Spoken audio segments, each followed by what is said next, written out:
motion to call the town board workshop meeting of May 9th, 2013 to order, please. So moved. All in favor? Aye. Okay. Yeah, unless you're going to do roll call now. You want to do a roll call? Sure.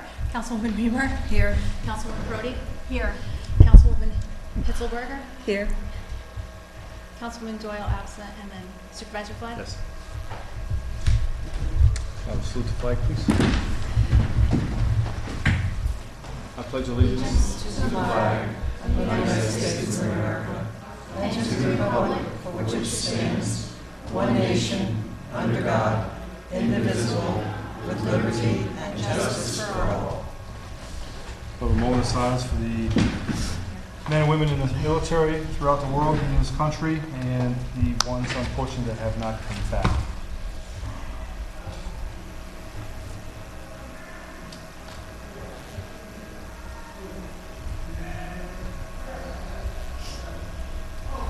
Thank you.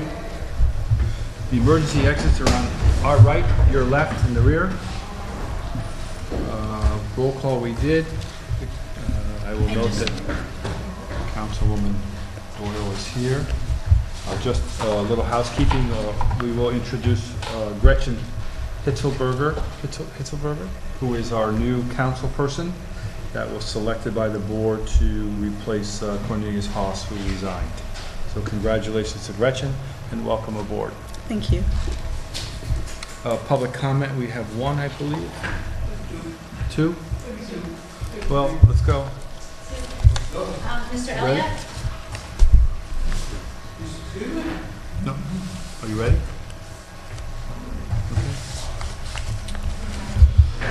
Good evening. My name is Ken Elliott. I'm a resident of Amenia.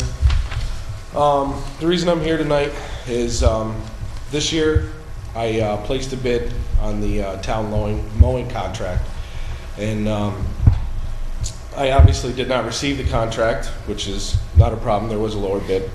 However, there are a few concerns, in my opinion, as a taxpayer, as I look around at the job that's being done. Number one, the first question I have would be this contract that I signed stated start date of May 20th, 2013 to November 23rd, 2013. Now, I have noticed that some of the mowing has already been done, and I'm just curious how that's possible if the start date wasn't until May 20th. And so I guess that would be my first question. Secondly, I did go down after the first mowing of the ballparks and I looked. The company did show up the Saturday of opening weekend of our ballparks. No trimming was done. I have gone by the Mygat Cemetery. Now, if this was supposed to start, I don't know how the contract dates were changed, but if it has started already, 2 weeks have gone by and the Mygat Cemetery hasn't been done. I haven't got a chance to check the Wasatch ballparks to see if they've been done. I was also down the ballparks this past weekend and it didn't appear that the fields were done for this weekend yet.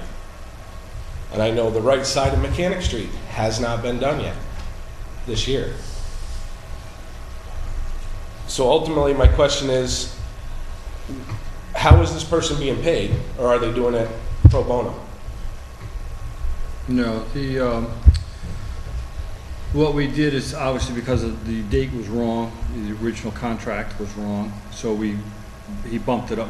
We started. We'll work it out on the end of it somehow. Whatever we do, we do. If it ends quicker, then that's what it's going to do. Obviously, he's not doing what he's supposed to be doing, and it is not. You're not the first one that's seen the issues. I have some calls into him. I did meet with him to make sure that he could do the job. He assured me that he could do the job. But Doesn't really show. It doesn't show. There are some concerns, and I am going to reach out to him. I've tried to reach out to him. He hasn't returned a call yet. So at this point, as soon as we can, I will reach out to him and get him here to make sure it's done and done right. There are some issues. He hasn't done the part. You're telling me that the bid price that he bids is $7,450, something like that? That's still the price? Yeah. He's not billing the town any extra? Nope. Really? Yep. If if the date was wrong on the bid specs? Well, originally it was the 20th. If we waited till it's May 20th, I knew that when I filled out the bid specs. we'd have hayfields here. Mhm. So that's what he started early. But he's still doing it for the same price. But if the date was wrong on the bid specs, then it should have been rebid. Thank you. I don't think so. Yes, I think so. If it's wrong and you're letting somebody mow outside of the dates of the bid specs, then that's wrong. In your opinion, I disagree. But there are some issues that we're going to deal with him at this point. Maybe we'll cancel his bid if he can't do the job. Okay. And He then, did mow the Wasake ball fields. I was there. You're right. There has been. I didn't say he didn't or didn't. Right. I did I went state down and that I checked. hadn't been down there to look. Right. I did actually do a little bit more research on this municipality contractor, and I called the Department of Labor. And any municipal bid that exceeds $2,500, in the bid contract, the town is supposed to supply a prevailing wage schedule for the job that's entailed. This guy is supposed to be paying his employees prevailing wage because it's municipal work. A prevailing wage for, according to Albany, for Dutchess County, for lawn maintenance is a little over $17 an hour. Now, at $7,000, $7,500, I want to see him pay one person that amount of money at $7,400. You know what I mean? Yeah. How is, at that amount of money, Well, is he even he able was to- here the first time. He's mowed it himself. So I've seen him here twice. So he's mowing himself. That I know that for a fact. For that contract price, you're not required to bid it under the general municipal law, but you can choose to, and then how you select is up to you. To But me, it's that doesn't- it's okay to change the date of bid specs? Well, That you you're not- actually start work? You're not required to bid. I assume I you've know, got. but we did bid. I mean, but we did Correct. accept a bid that had the wrong date on it, and this person is mowing before the date on the bid specs. How can And that be Well, okay? it's entirely within your discretion to do that, and he's doing it for the same price, so it's not to any detriment to the town. I don't see any problem with that. What I'll do is I'll reach out to him and I'll contact you. Are you the second bidder? Excuse Are me? you the second bidder? I was the third bidder. Third bidder? It was Mr. Johnson, Jeff Johnson, and Jeff? myself. Okay. And this All right. bid. I was just, I was kind of flabbergasted over the fact that, you know, we had two bids that were people who are taxpayers in this town. But- Mine was excessive compared to what you received. Mr. Johnson's wasn't, and he's had the bid for 2 years. But we're, And- by law, we have to go. No, no, you can refuse any bid as long as you have a reason. As long as you have I a reason. looked into that too. Or we could have refused all of them They and could have started refused over. all of them, correct. I am going to keep an eye on the job that he's doing, and if it's a problem, I'll be back. Sure. And I am going to look into this same price. So what you're saying is he's going to cut off a month early. Yeah. But like 2 years ago, if it stays warm through November, we're just going to let him build a town? We'll get there. We'll see when we get there. Per diem type stuff. I don't know. Good to know. Okay. I know where this stands now. Thank you for your time. You're welcome. Wayne? Thank you, Wayne Uvard. Just a couple of comments, and all due respect to Ian, this is a workshop, and, you know, I sat up there 10 years as a councilman, 4 years supervisor. I don't really see the need to have a town attorney at a workshop, almost every single one. That's definitely excessive costs that we're spending. There's certain occasions when you might need it. When I looked at my agenda here this evening, there was no reason to have an attorney. I think the five of you should look into that. A meeting or so ago, I heard discussion about a truck for the building inspector. I think you better research that quite a bit before you decide. Do you have any idea how much you paid mileage last year? We're not doing the truck. You're not doing the truck? No. Okay, well, that's good. Glad you listened to me. Hey, you got nothing to do with it. Boy, it must be nice. The last thing, I'm curious, I haven't heard an update on the landfill in quite a while. I was wondering if you have that planned or coming up soon? They're in there working, so at this I know, point- but you've got a lot of things as far as financing and Yep. setting up, and Yep. I think the public should be made aware of where we stand there. EFC is working on it because we missed the date. We can't do it, I think, until September. You haven't missed the date. You were We've been- required to convert the short-term financing to long-term financing by, I think it's September. Of this year, but September, we couldn't do it. October. We didn't have enough. The deadline for getting everything in order to make the conversion by September was in April, I Right. believe, April and May. And the project had to be completed by that time to have the documentation into EFC. That was not going to happen, so EFC extended the short-term funding for 2 years. It would just be nice to have an update to see, where we stand as far as money and how it's going to be, how many years it's going to be paid off. You're obviously going to have to bond it out and borrow money, and, I think the public should know where Well, we the stand. money's already there. We're just borrowing the money. That it is Well, what it is. It'd be nice to have some figures in mind. When we have a figure to work with, then it'll be given to the public. Should be pretty close. No, we're not. We're not close. Well, you should be. Okay, thanks a lot.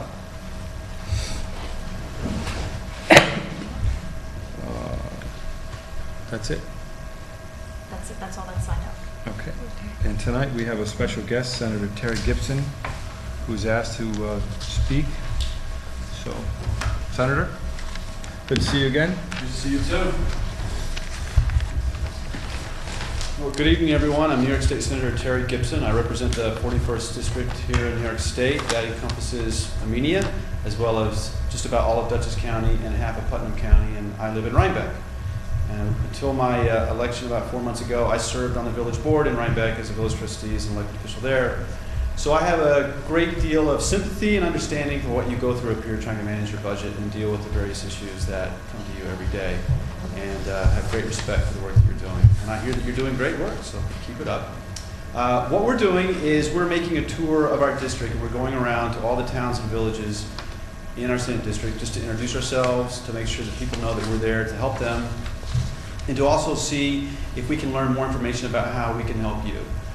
For instance, at the start of this tour, we went down to Putnam Valley, which is at the very southern end of our district in Putnam County, and asked that question there, what we could do to help them, and they brought to our attention an overpass they've been having trouble getting built, and we've been able to help them secure some funding to start moving that process forward.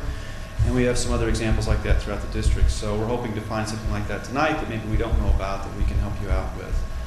I also wanted to let you know, just you and your viewers and the public know as well, that our central district office is located on Route 9 in the town of Poughkeepsie on Neptune Drive. It is right behind Red Lobster.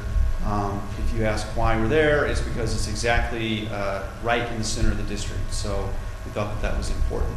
That office is staffed with a staff 5 days a week, Monday through Friday, and the doors are always open, and you're welcome to stop by anytime and say hello. You're certainly welcome to call ahead and make an appointment if you have issues that you think we can help you with. I have a staff there that is really dedicated to helping the public, and we've solved a great deal of problems for local constituents already, and we look forward to helping anyone that's in need. I also wanted to bring to your attention, I'm sure you know this, but just because I had to vote on the budget, I wanted to make sure you understood that in the state budget, that your AIM funding unfortunately stayed flat at $37,309. I'm sure hoping that we can up that up as the years go on. But there was some good news in the CHIPS funding, in that we did have a 28% increase, $73,785. Hopefully that increase will help you with some of your infrastructure needs as you move forward. I'm very aware that mandate relief is probably high on your list of things that you'd like to see Albany do a better job of dealing with. I certainly understand that, having just spent 1.5 terms in a local board dealing with that very thing. I will tell you that it's something we talk about a lot. For me, I have just introduced a bill to the state Senate that would actually prohibit New York State from sending down any unfunded mandates to local governments in the future. And I'm trying to find sponsorship in both houses right now to move that forward. I also wanted to bring to your attention something that, if you hadn't heard about, is something which is called the Good Neighbor Bill. It's a bill that I'm sponsoring. And what it does is it deals with, thank you, sir, appreciate that.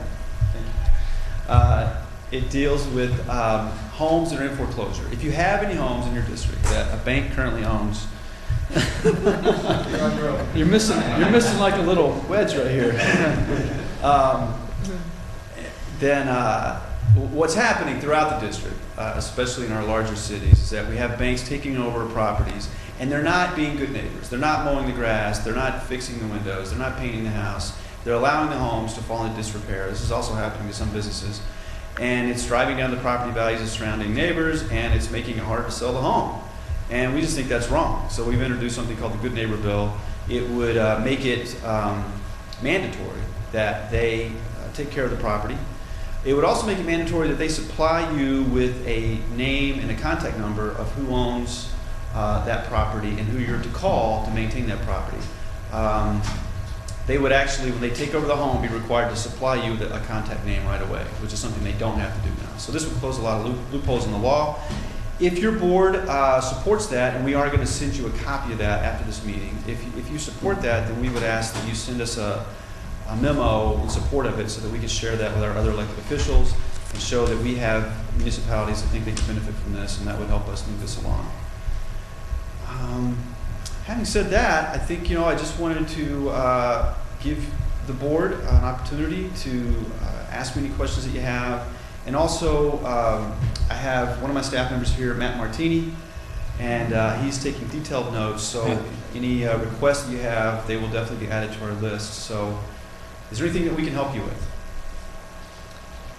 Well, we certainly appreciated having you attend our Holiday of Lights, which was a big occasion for the whole town and surrounding areas. They all came to our town hall, but we are struggling under the actual cost of trying to make this building more energy efficient for the future, because it is currently we have real problems. I spoke to you that night about our boilers being on their last legs. Well, they are really done with operating, and we need to have some assistance with how to go forward. We have a specialist who happens to live in Wassaic who's developing a plan for us, and Darlene Reamer is actually an architect on our town board, and we do have these resources, but we're looking into geothermal, we're looking into our roofs, whether or not we could rent space for a solar company to sell us at or below the current price. But we need help with that, and I think the time is short, and we really need to get something done in the short run, and maybe help with financing or help with putting us into the maybe reviewing our plans and trying to help us make a decision. I think it's going to be an expense that is going to be an important watershed for the energy efficiency of this building in the long run. And I think it's a complicated set of variables to invest in cleaner energy for long-term sustainability, and that will cut our heating bills, but maybe cost a lot in putting the infrastructure in. I was just looking at the outside of this building. Is there any way we can just make cheap solutions to putting plexiglass on the outside of these windows? They're not double pane. There's a lot of issues that it doesn't look that bad. Historically, we've had historians architecturally say you can add to the exterior of the windows. There are lots of solutions, and I think what we have to do is really look at it hard and long about how we're going to invest in this building for the future. That's something that I would really like to help you with. And we are in contact with a lot of companies that I think could be of assistance. So thank you for bringing that up. I also point out that we did just pass something called the Solar Jobs Act. And as soon as that gets going, we're hopeful that more solar companies will come here and set up shop, because New York State is providing some incentives for that. It's also providing incentives for residents and businesses to use solar. So I think we're going to be seeing more solar used in the area in the near future. But there are also a lot of companies that are looking for buildings like this to use as prototypes to really demonstrate new technology in the renewable energy field. So we'll be on the lookout for those types of situations as well. But thank you for bringing that up. I think it's something we can definitely help you with, and we will get busy on that. And I think we'd also like to stress that it's of regional importance, and we're reaching out to other communities, allowing our building to be used by many groups in a regional setting as a emergency disaster alternative for town of Northeast. We're trying to do a food hub sort of thing in our kitchen that would maybe serve more economic development. So I think, you know, the shared services, we're trying our best to be that kind of municipality that's reaching across our political borders. Okay. Now the food hub concept, have you gotten help on that? Because we are in contact with a lot of groups that know a lot about that, because we're trying to actually start a few food hubs in the district. So I may be misusing that term because others are actually working on that project more Yeah, closely. Yes. we're talking about getting a generator, you know, to have this be a regional area. We heard from Millerton at the last meeting about joining us if there are some emergencies, that they could come to this building, because they have two small buildings. They have a village and a town house, basically, and they wondered if we could offer services to them in case of emergency. So, And just to bring, yeah. the town of Dover also has reached out to us also, because they do not have a facility. You know, the Wausau campus, there was a building that we used at the last hurricane, I believe it was, the storm that came through. It's not available anymore, so Dover has no building to use also. Their school cannot be used. So a generator alone would be in the neighborhood of $100,000 apparently to Right. try and get this whole, you know, building accessible to a regional group of people who might need it in an emergency. okay. There is substantial interest in Albany in the concept of food hubs, more along the lines of how it will help generate more jobs in the agricultural industry in terms of creating packaging and distribution centers that are in one centrally located place, where you also add a production component to it as well. And that's where we've sort of been looking. So again, we will talk to the groups that we've been talking to about this and see if we can send some resources your way. The other issue is our wastewater, and I spoke to you about that. Yes, that one we're aware of. I think that Yeah. Brian Kelly from my office came down and spoke. he was to- here. Yeah, Mhm. okay.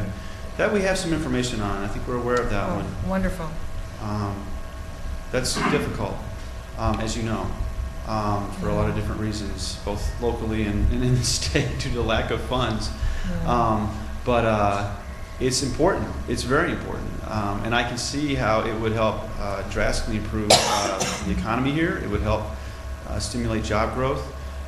It would help achieve a lot of the goals that you're working for. And I would really like to help you with that. And I understand how important it is.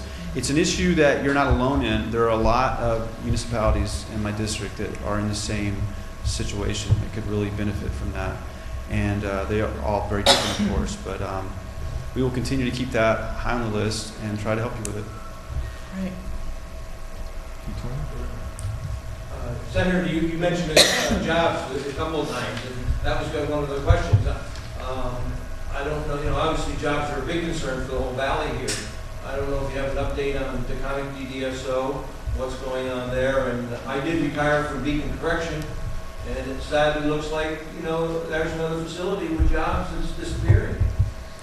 Well, the DDSO, I don't have an update on it, I'm sorry, but I am asking a lot of questions about it, and I'm very concerned about it. We have a lot of state-owned properties in this district that have been either abandoned long ago or in the process of being abandoned. That, of course, is one of them, unfortunately.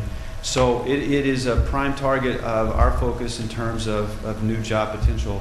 Now, in regards to Beacon, the Beacon's Women's Facility, did you work at the Beacon's Women's Facility? Oh, okay. Recently? How recently? 4 years, 5 years. Okay, okay. Because it's in the process of closing now. Yeah, I know. Right, okay. That's jobs. I know, I'm very aware, because I spent the better part of 2 months trying to keep that facility open, so I'm very aware of it. Unfortunately, we were not successful at that. The governor was dead set on closing it. However, in terms of the job part, we were able to secure a sizable amount of funding to direct towards basically the renovation and reconstruction of that whole facility to turn it into an enterprise that will stimulate the economy and create jobs. And what's happening right now is a study is being conducted on what type of enterprise would best suit the Beacon facility site. And the money that's been set aside is supposed to be used to implement the concept of the study and actually start that business. So this is a long-term effort that's going to play out over the next couple of years, but I'm optimistic that down there at least we're on to the right track. We still have a long way to go up here, and there's a lot more questions that I still need answers to, but it's a very important issue. Thanks for bringing it up. This morning I met you in Poughkeepsie. We were at the Economic Development Corporation breakfast. And the woman that spoke is the head of the SUNY system in New York State, which is a phenomenal system. And the governor's asked them to be the economic engine of New York State. We have a 1,000-acre facility here that's going to be sold. Right. That would make a great college or some kind of a campus that they could use. We have a train station, we have everything there. So I think at this point, we've tried locally with all the local politicians here. They're helping us. The county's working with us, there's no question. But we lost, 7,000 or 8,000 jobs here in the valley between Wassaic and Wingdale. We have nothing from the state that's ever helped us, nothing. If that's something that they're looking to do, has a brand new water system, brand new sewer system, everything is there. Train station's there, it's ready to go. The buildings need to be updated, there's no question.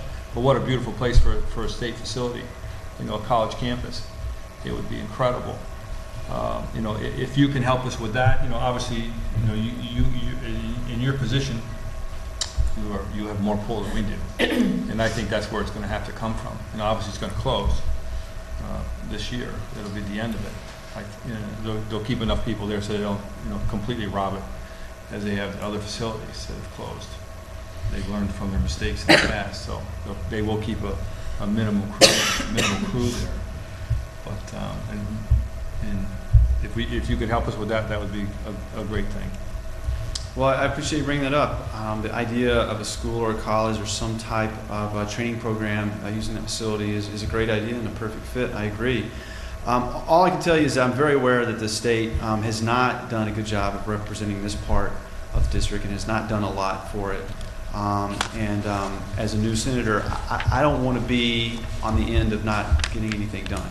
I'm trying to start off fresh and in a new direction, and that direction is trying to create jobs here in the Hudson Valley, and that includes Amenia. So I have toured that facility, and at least in the car, sort of driving around it and looked at it. So I've been there.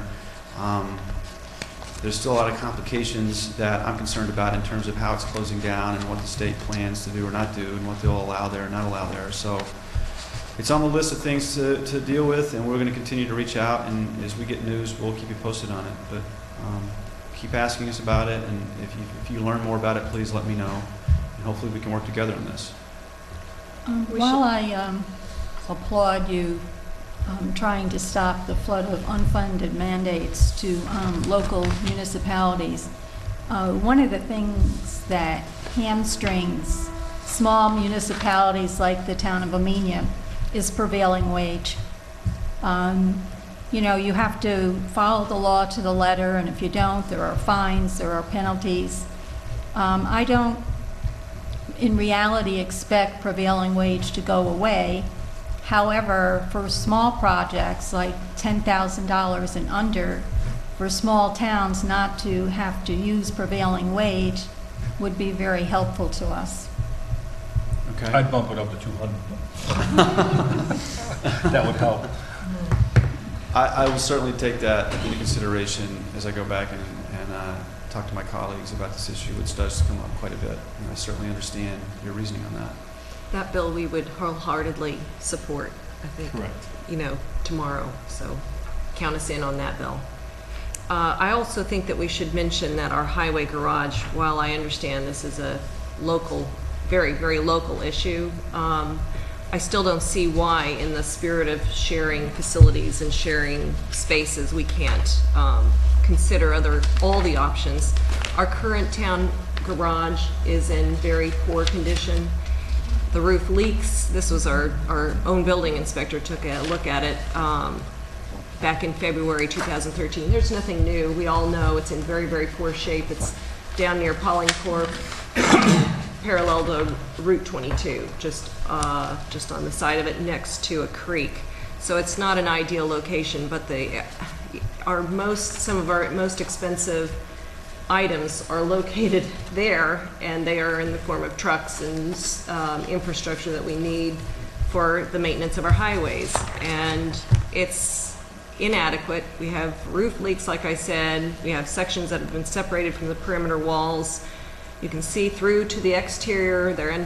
He's unsure of the roof's structural capability. It's unfortunate, we have severe stress cracks, and it's unstable because, as I understand it, we've had lots of soil tests done, that it's located on the site of a dump which had organic material that is very slow to break down. So there's 6 to 12 feet, as I understand, of this material that makes for a very unstable foundation. So we're caught between a rock and a hard place in some ways, because that site seems to be riddled with this issue of having an unstable foundation. It's also located next to a creek. But the cost of finding an alternative site for a garage and a salt shed, which we've never managed to do, is an ongoing issue that's plagued the town of Amenia for as long as we've had the highway garage there. I don't know, it's just been an issue for a long, long time. Okay. Are you aware if on the campus of the DDSO there is a building that would be suitable for a highway garage that could be, reutilized as such? I know the salt shed's a whole different thing, but I just don't know the campus well enough to know if there's a building there that, if I went to the powers that be in Albany and said, look, let's work out some kind of deal to let them use this building as their new highway garage. They do have a highway garage there. Large, but I'm sorry, what? They do have one we should there. look into that. I mean, I don't know if you have connections there, but if your highway department supervisor could go up there and look around. And if That's you, the one on the entrance? Yes. This is probably as rough as ours, Yeah. if not worse. Right? Or maybe it's on buildable land. Shape. It's pretty rough. But Maybe it's on buildable land, though.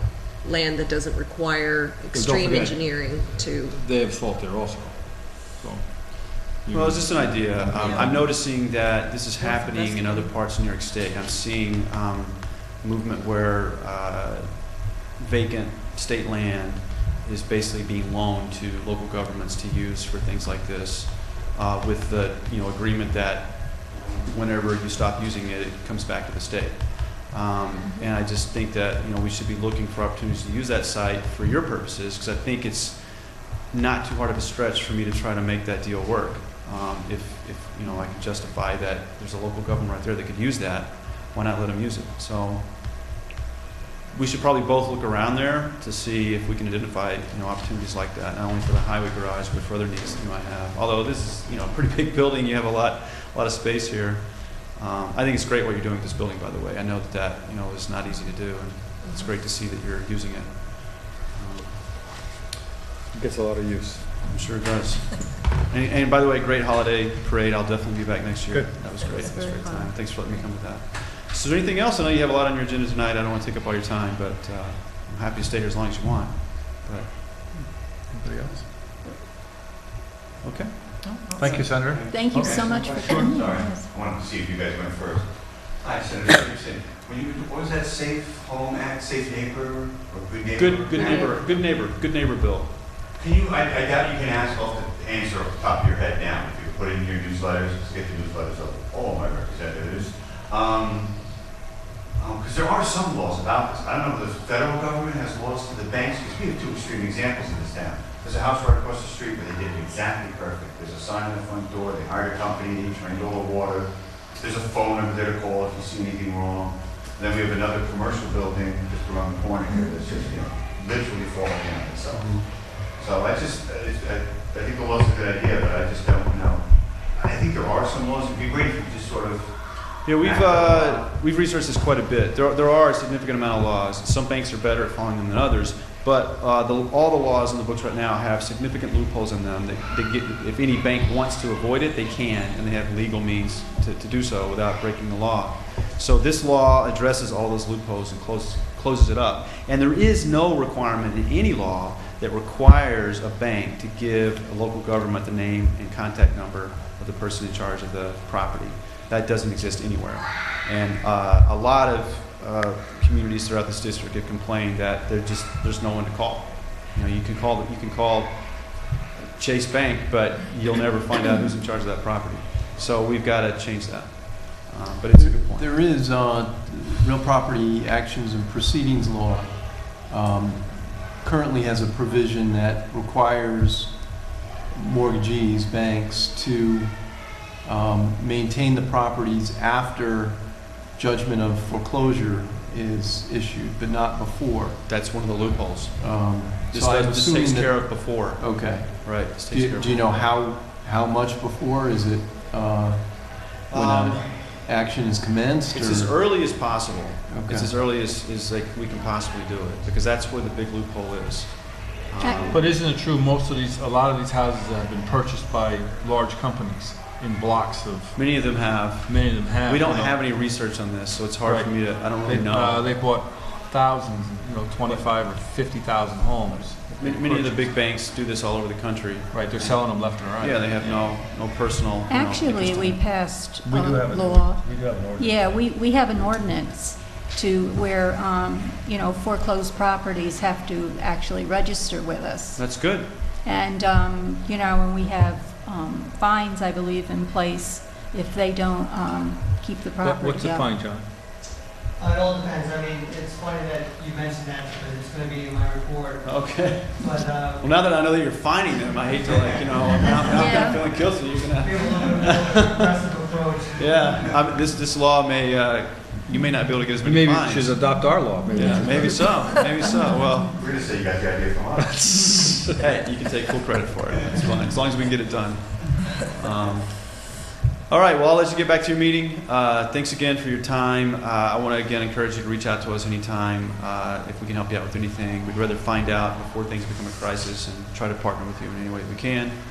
And that's what we're there for, so utilize us. Okay, well, have a good day, and keep me posted on what's going on here, and we'll see you again soon. Okay. All right. Thank you for Okay, coming. bye-bye. Thank you. Send them our plans for our new highway garage. Send them our new plans for our highway garage. That's where we can fit it in. Marco, please, water. Yeah, can't hurt. No. So digital.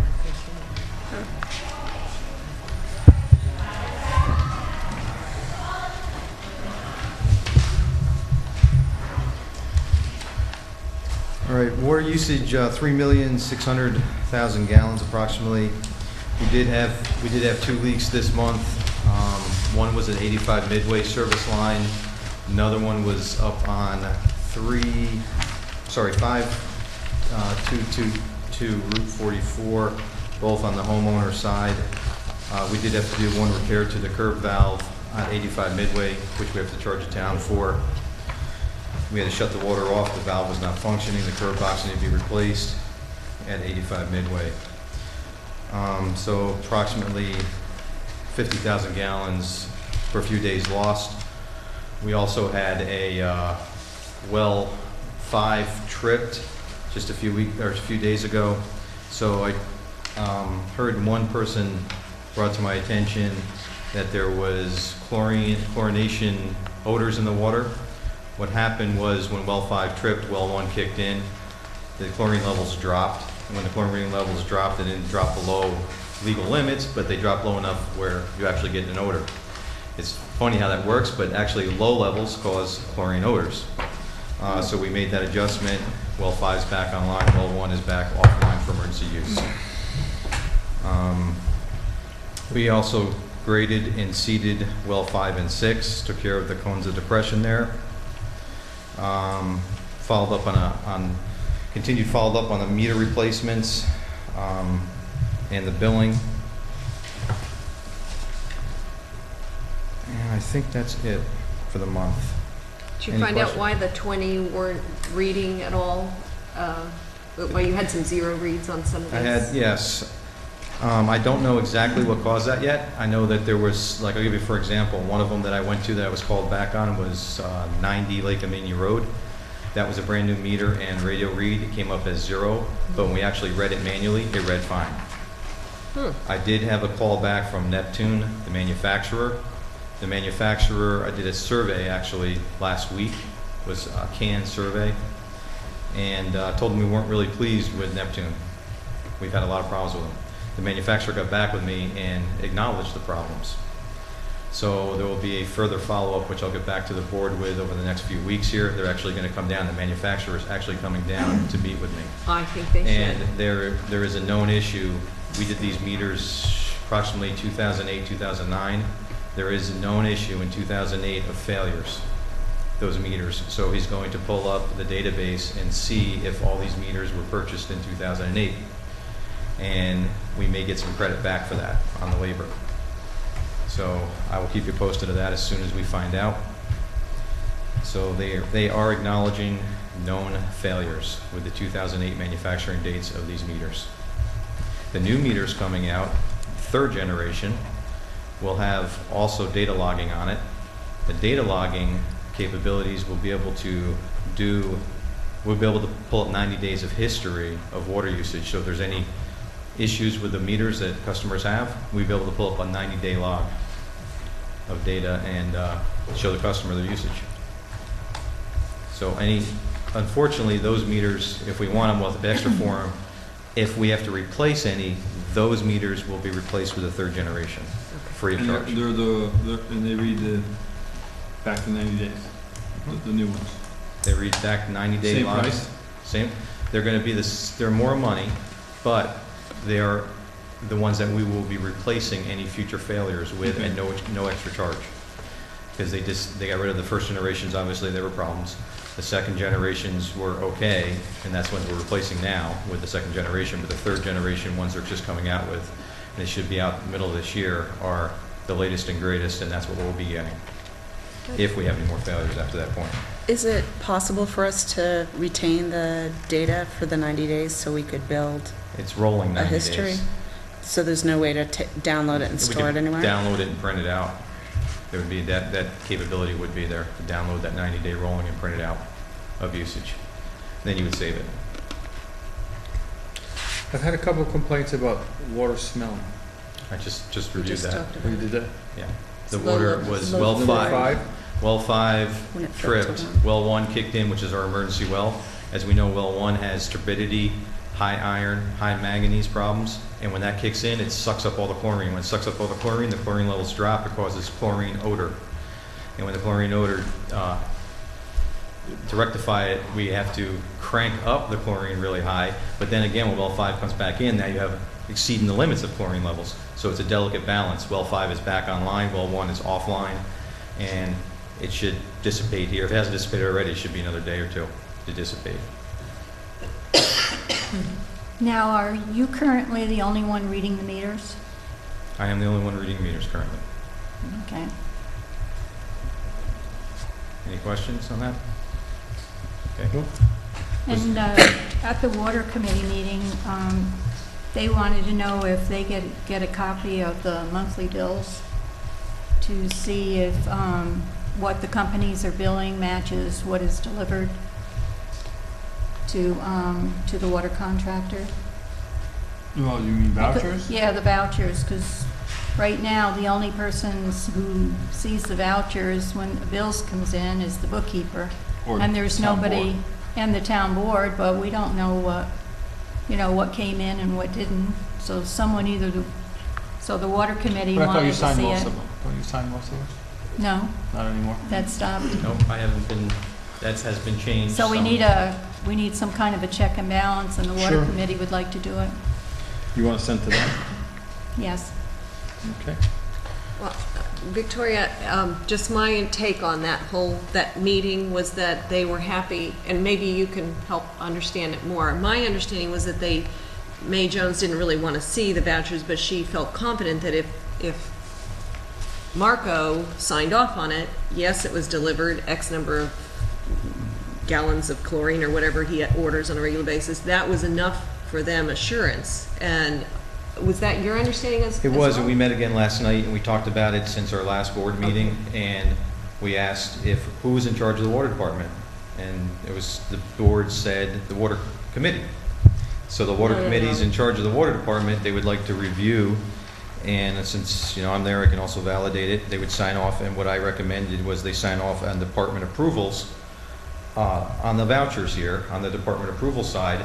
In that meeting, we all verify that this work was done, stuff was delivered. I'm there, the committee's there. We know the projects for the month or for the year, for the quarter, and as things get done, before they go to Sherry, the approval signature would be the chair of the committee on this voucher instead of me as a contractor, which I've always done in the past, but I don't want to rock the boat. I want to make sure that last meeting, the water committee is supposed to be running the water department, is what we were told.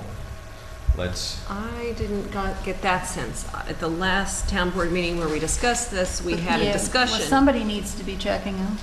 Yes, I don't but I think that's a think bad he's idea. the, Right? That's not a bad idea. I think it's a great idea. It's a great idea. the whole That way- committee signs off on. No, just No, the chair. chair and he signs off, right? So that way they know what's going on. Yep, they can look against the budget, they can sign off on it, we're all together in the same room. If there's any questions, discrepancies, the experts would be there to answer it. Yeah, we can make sure, you know, what they're billing us is what we actually What you're getting. received.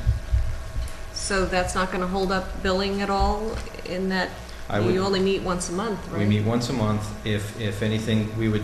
You don't get that obviously- many bills. We No, don't get that many bills, there's not but that many. obviously, if we would want to make sure, if anything went over the 12th, if it happened the 13th or 14th, I would ask the board to accept that with Sherry, because we meet on the second Wednesday of every month.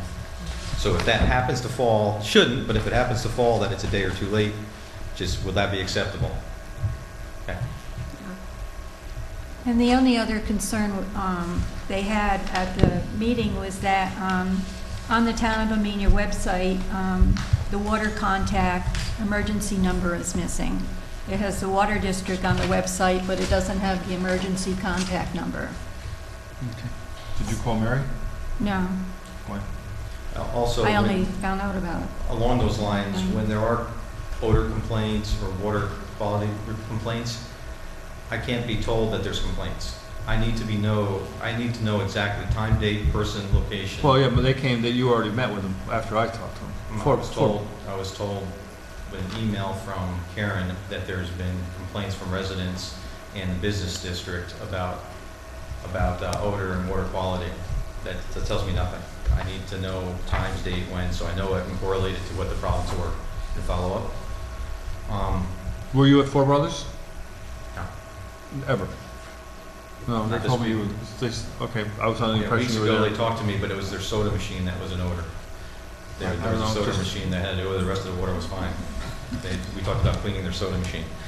So Marco, for the complaints, you just want the people in the water district to give you the Give me- time of the action, the date of the action, the location of the incident, and a number for them, I can follow up. for you to call them back? Absolutely. And if they call me directly, a it's the best description thing. of the problem? Yeah, and Okay. if they call me directly, that's the best thing to do, because then I can follow up immediately with it and try to figure out what's going on. It could Now, be- is the emergency number on the new billing that's going out, on the Okay. water bills? Oh, I don't know. Did anything change in the water bills? Because, I don't think so. okay, I haven't seen I've gotten 2 calls for people who had, actually, third one was today, sorry, 3 now, on people with billing issues. I haven't had any. So, I don't know what's going on. Is Karen getting any? Not that I'm aware of. Okay, I sent her a couple emails, but something was going on with your server. Yeah, our server was down for a little It bit. was rejected so- back. Yep. Was there a problem with an invoice I submitted last month? Which one? Yes. Oh, you billed us for the,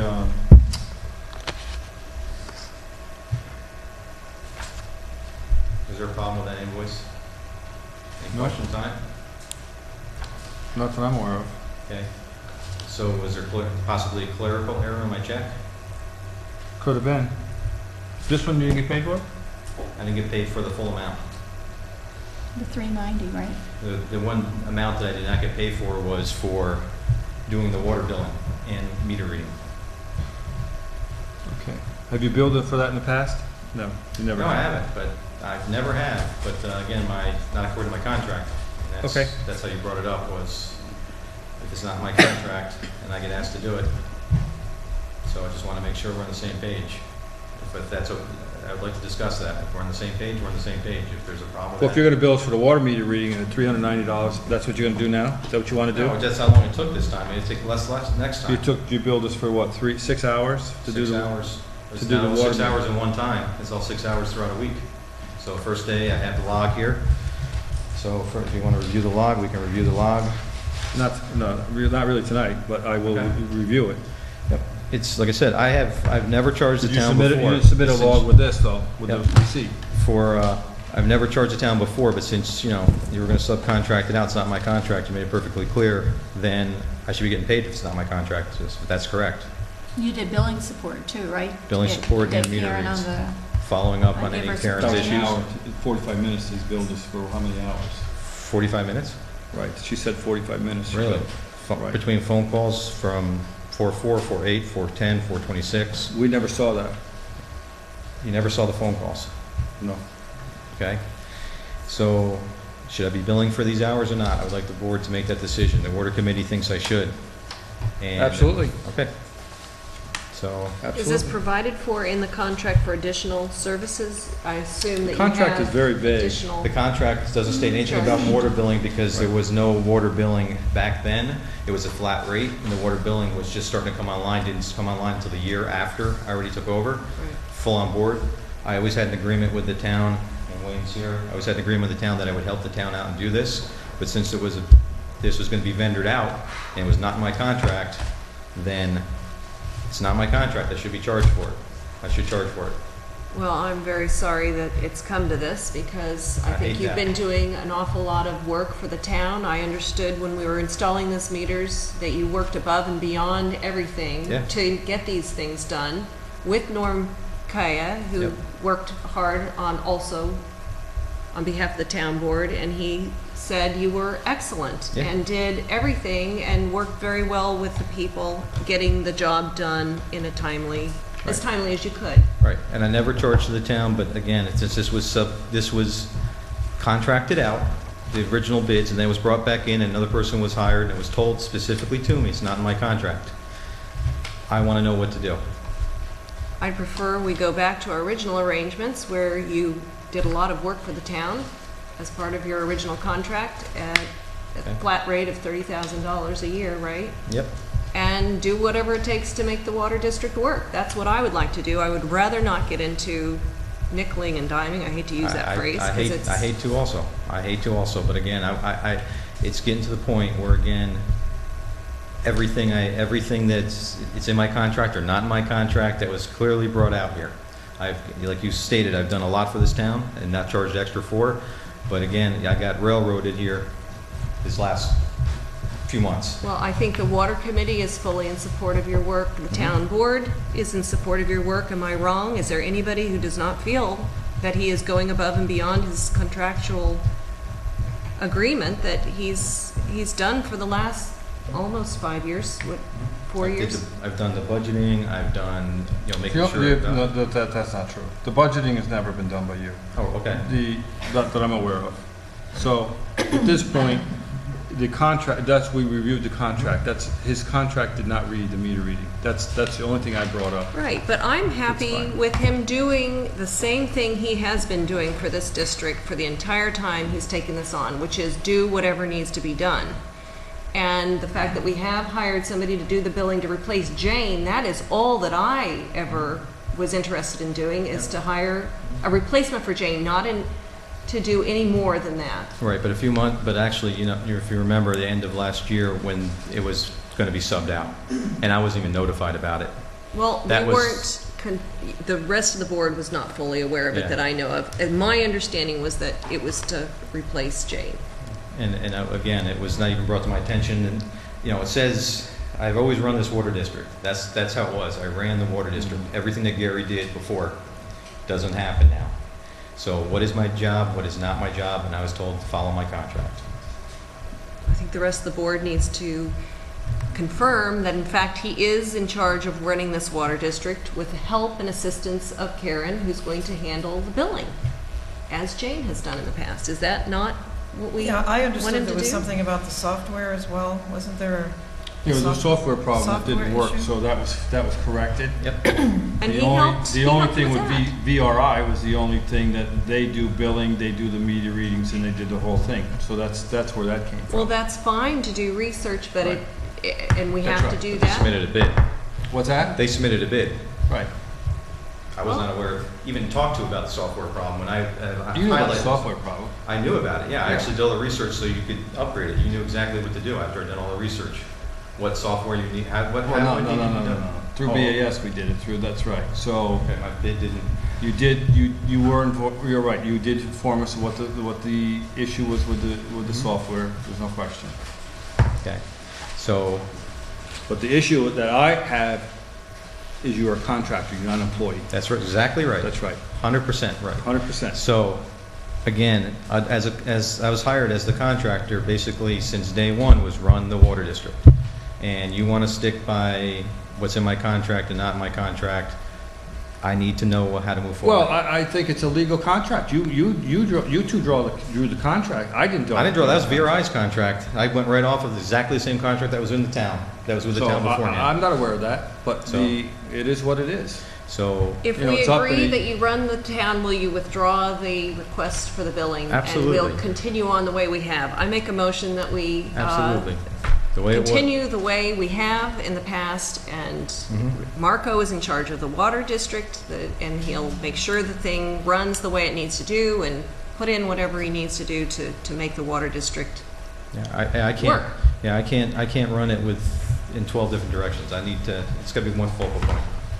Do we have an overlap of services, though, with the new person who's doing billing? No, she should Is do the there- billing exactly No, like she Jane was doing. She does the billing. That's it. We hired her with that amount of money to replace Jane with that amount of money. I mean, she the doesn't same. have any extra hours to put in because we didn't allocate her any more money than we paid Jane. And I don't understand why we would have gotten into this mess, but there we are. I made a motion that we have Marco continue to be in charge of the water district as he has for the past 4 years. I second. I would like to revisit as a group. I mean, I just wish I knew more about it, and I don't know what the limits of the other contract that you had and what would change. Yeah, it's basically the duties of running the water district, and that's where we sit down as a content, myself as a content expert, to sit down with you and tell you what goes on here, how to run the water district, what we do. And that's always been in my hands. Everything from, like I said, sitting down with Wayne many times with the budget, reviewing the budget, in charge of ordering and not, there was no POs, there was none of that stuff that was done back then. We've never blown up the budget. The first year that I took over, we did a ton of water leaks. After that, we've never blown up the budget. And we only ordered necessities. Matter of fact, I know Victoria, and since Wayne's here, we ordered a new metal detector, if you remember, our line locator a couple years ago, and I asked you, and you guys said, go ahead and order it. And I said, let me wait till the end of the year to make sure we have enough money in the budget for unexpected. I've never done anything above and beyond that. My job is to make sure your water's safe, make sure that I run it with the money that's allocated there, and we don't blow that up. And water billing gets done on time. Follow-ups for the water billing gets done on time. Emergency repairs, complaints. That's what I do. That's what you paid me to do. And that's what I've done for the past several years. Now, everybody does everything else, and I just check the plan every day. If we change procedure at this point, what happens to the bookkeeping end of it? The bookkeeping, budget? Sherry still does, but I mean, the PO stuff I is know, but I mean, the budget line, is there anything that changes? nothing. Exactly the same as it always has We're in been. a It's just at contract least for now 4 I have years. control of it. We have one Contract's more up. year left. Right. 1 year left. Next year. That's the time to review and switch and change and make personnel changes, but, it's been working. I don't know why we would have changed it, unless, working for the town, for a government agency, we always are looking for cheaper bids, so that just goes with the territory. So the fact that Absolutely. BRI put in a bid, that's just the nature of competition, and we will be continuing to look out there. But I have no problems with the way he's run it, and I would like him not to start billing us for every little thing that he's now taking on that's outside of his contract. I think he's just looking for assurance from the town board that we appreciate what he's done and that we'd like him to continue doing it. Is there any legal thing to do in something that's not in the contract? Well, I mean, if it's, I have to look at the contract. If it's not in the contract, then legally you can't require him to do it. We're not. But if he does it on his own? Yeah. I mean, Like I said, I'm a that's town up to Marco. resident, I'm a taxpayer. Yeah. I care for the town, I've always done things for the town. This is, like I said, it's the stuff that's going behind my back and not updating me, not communicating at all is what I have an issue with, and it's out of control. And I can't, if that's the way it's gonna be, then I'm gonna stick to the contract. You know, it's gotta be, we both gotta help each other here. You know, I can't go out there blind and run. I need to know what's going on. Could we do some sort of addendum that would assure, amend the contract amend it to in some protect the way? town, 'cause Yes. otherwise, yeah, There is an you're issue. subject to a situation like this where you can just say, And to Yeah, protect rather than Or just the leave end it of his open. contract say, I've got a bill for $10,000 because I've been doing this and this and extra, so on and so forth. That's, you Right. gotta be, you know, the problem is, I mean, you sign these contracts and you don't follow them. So, you gotta be careful, not just to protect him also. The Well, only Norm reason Kaya it wasn't performed some of followed these is we didn't jobs. have the I mean, he wasn't in contract and he wasn't paid extra to go and Yeah, so at the end of his help out. contract, he could give you a bill for $20,000, and I'm just using this, and I don't wanna get into this or whatever, but he could give you a bill for saying, I did this extra work over and above my contract. You have no, Well, there's where we are. Right. So maybe we need to amend your contract to say that you will in fact do the meter can reading. you take a and look at the contract? I think I sent you, you have a copy of it. The board got copies of it. Yeah, it's been reviewed many times. Sure. So, We're going to amend it. We're going to have to pay him more. Well, if he's Yeah. willing to. He's not going to. like I said, I just, personally, I hate to run Are blind. you, down are there. you, are you comfortable doing it the way you were at the same price? Absolutely, I Then was. fine. Are you okay? so then you can just amend the contract to include that service in Correct. in the price that he currently receives. Right, that way everybody's protected. Mhm. Yeah. Absolutely, and Okay? that sounds good. So basically, yeah, everything that goes on with the water department goes through me. Right. Okay. But you'll still get a PO. And I Except think in you case should of be. emergency. Right. He should be involved in the budgets because he's aware of what's breaking down, what needs No, replacing. they can't, well, that's He between can't him and the come water to a commission. meeting and help us understand how we should be budgeting for the future? I've Oh, sat so it's a down water every commission. budget. I've sat down in every budget meeting for the past several years, except for Budget last hasn't year. changed in years, it's right, a couple of years. It hasn't what changed? Hasn't changed. Yeah, this year might, coming up, because we have more sampling to do, not, the following year, so we're gonna have to increase. And he needs to certain do a budget lines. worksheet, just like all the other departments, With this committee. The commission, whatever. and with the committee, town commission. board. Whatever you wanna do. It's up to the board. Well, we have a motion. I would only say, an addendum of some phrase or legal responsibility that is continued. If it's open-ended, it just, that Marco will perform his duties as he had before, but I don't know what the Well, edges of those duties are. That's So that's the to problem. read the meters and to handle the meter. The whole water meter issue came up after we signed the contract, and he has been handling the water meter issues since we got them, which was outside of his contract, but he made it happen. I hate to think of what it would have cost us if he started charging for all the time he spent getting those meters installed. So The person who's Yeah. lost is him, not the Okay, so you taxpayer. talked about this third generation meters. Now, if we get failure of some of these meters, would that be in your contract to The replace failure the of the third? meters, I'm still can charge for, because a lot of them are done on weekends and after hours, because people work. I have a hell of a time trying to get in touch with people. Karen, I would like, again, this quarter's been kind of strange, because people usually call me right after water billing, I've gotten 3 calls. There should have been a lot more phone calls than that. So see. I don't know what's going on right now with the water billing. I couldn't tell you. If you asked me if others were fixed out there, just got one email from Karen that a couple were, that she found out that people weren't not living in the house anymore. Other than that, I couldn't tell you. I know there's more issues than the 3 or 4 that she sent me. Well, then how are you saying that if you don't know, then how are you saying there's more? I don't think she's gotten any phone calls. Yeah, I know, it's strange. We sent out a lot of those $500 bills. I thought she said, There she was like- sent you an email and said she did get calls. She what now? Didn't she get calls? She had, Like I said, like 2 or 3 or 4, something like From the that. $500 bills? Yeah, that's Really? it. And I only got 3 calls myself. How many bills went out? 18? I think, yeah, it was like 20 something like that. $2,500 bills? Yeah, of 0 reads that we're trying to find out what's going on. And there was only Well, the 4. problem is most people don't pay their water bills. Yeah, 4 failures of registers that obviously we're going to replace if they get back to us. I haven't got any calls on those. 1 water bill, 90 Lake Amenia. I know that I checked the one that, like I said, didn't read during the billing, but it read manually fine. That new bill hasn't been sent now, out. did you request the reports that the water committee wanted in order to assess any Yeah, rate increase? we'll send a formal request to Karen again. Okay. Yep. That was Because the last quarter's. Mm-hmm. they're looking at the rates to see if You get a they $10,000 increased. loss last year.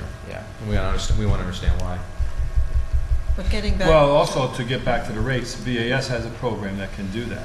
That'd be wonderful to sit down and look at it and see what it's like. I think Karen was working with them on that, so Yeah, because the You can committee's waiting for you can that. plug in some different numbers or whatever. With the new software too, on the handheld radio or meter reader that we can use, we can go out and do that. I can get some data that I wasn't able to get before out there in the field and show the customers some historical data on there. So that's one thing Neptune is also going to sit down with me and show me how to do that. So the manufacturer's getting seriously involved with us now because we've complained and they know it. They know it.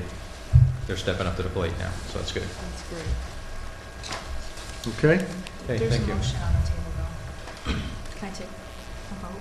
Well, Well, I we're think trying to we'll figure out what figure it the out. Well, There's edges some of this legal would questions be. that have to be done, right? As far as, before we move forward with this motion.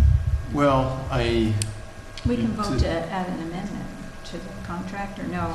you can do that. Obviously, the contract's got to be agreed to Right. mutually. Right, we can sit down and So why talk don't we about have that. You Ian can- take a look at that I mean, first. if you want to Table. authorize me to prepare an amendment to the contract, that I guess I'll make a change to the motion that Ian is authorized to draft up an amendment to Marco's contract Right, to and try to include some of the services he's been doing for free Yep. as a, And I asked for this Service. amendment to the contract end of last year when I found out about VRI. I Okay, asked so if there we're would be going to an do it amendment. now, right? right. Okay. On So you another- made the motion, I seconded it. I think we can go ahead and vote. and it's just authorizing the attorney, To work out. because we've tabled the other one. We'll Yes. table the Yes. other one, okay. Councilwoman Prody, Yes. Councilwoman Reamer, Yes. Councilwoman Doyle, Yes. Councilwoman Hesselberg. Yes. And Supervisor Platt. Yes. And just to follow up with the cross-contamination program, it's the building department has sent out the letters, thank you very much, and I am getting calls, so that's good. People are following up with it, no problem, no issues. Thank you. Thank you, Marco. John? John?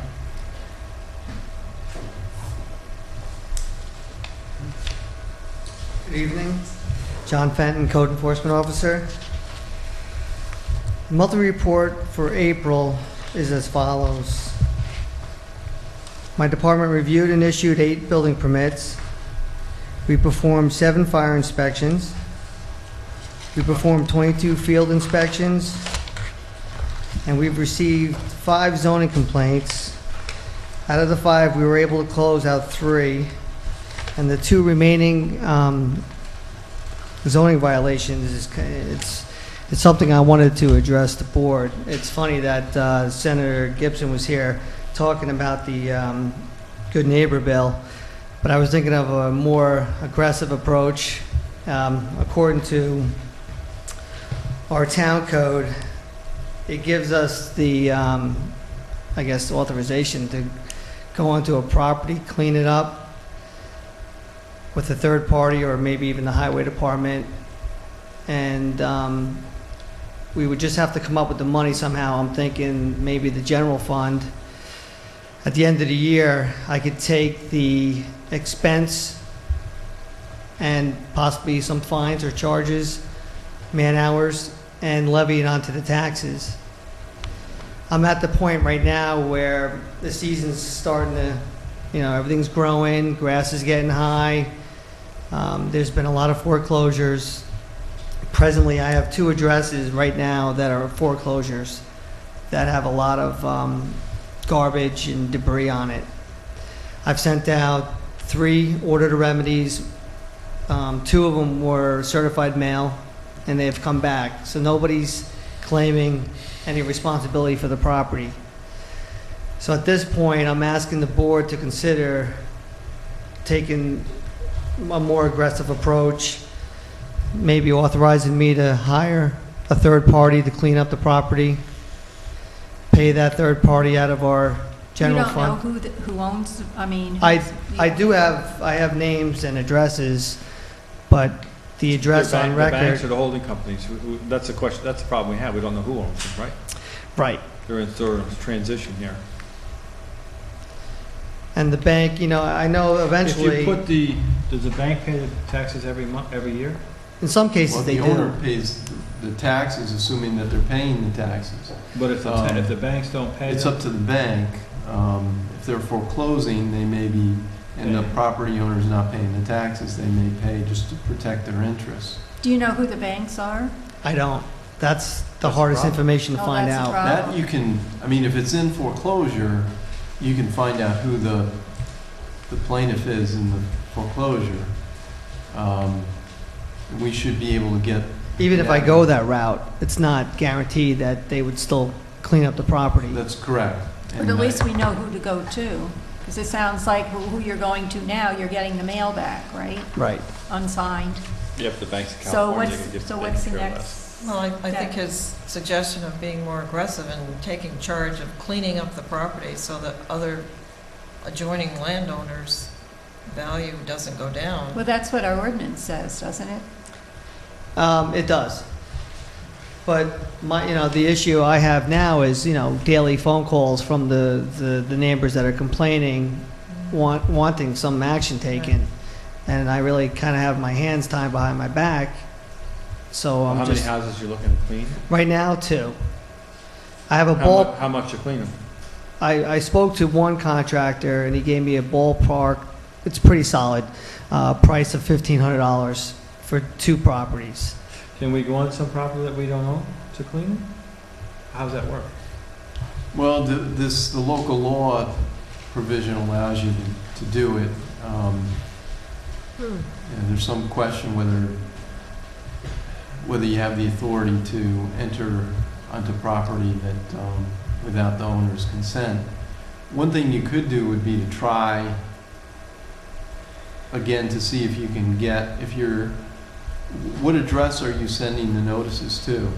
Is it The one that's on parcel access, the county Okay. has on record? Is that, and that's where the tax bills are being Yes. sent?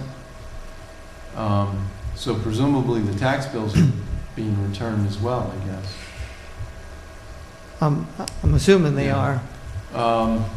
There is a way to find out if it's in foreclosure, the name of the bank, and at least you can get the attorney for the bank. Their address is going to be in the file in the county clerk's office. If you want, I can help you get that information.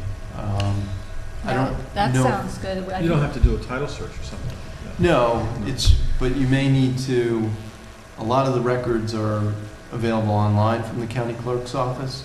I don't think that that particular information is. You can find the name of the party and the name of the firm.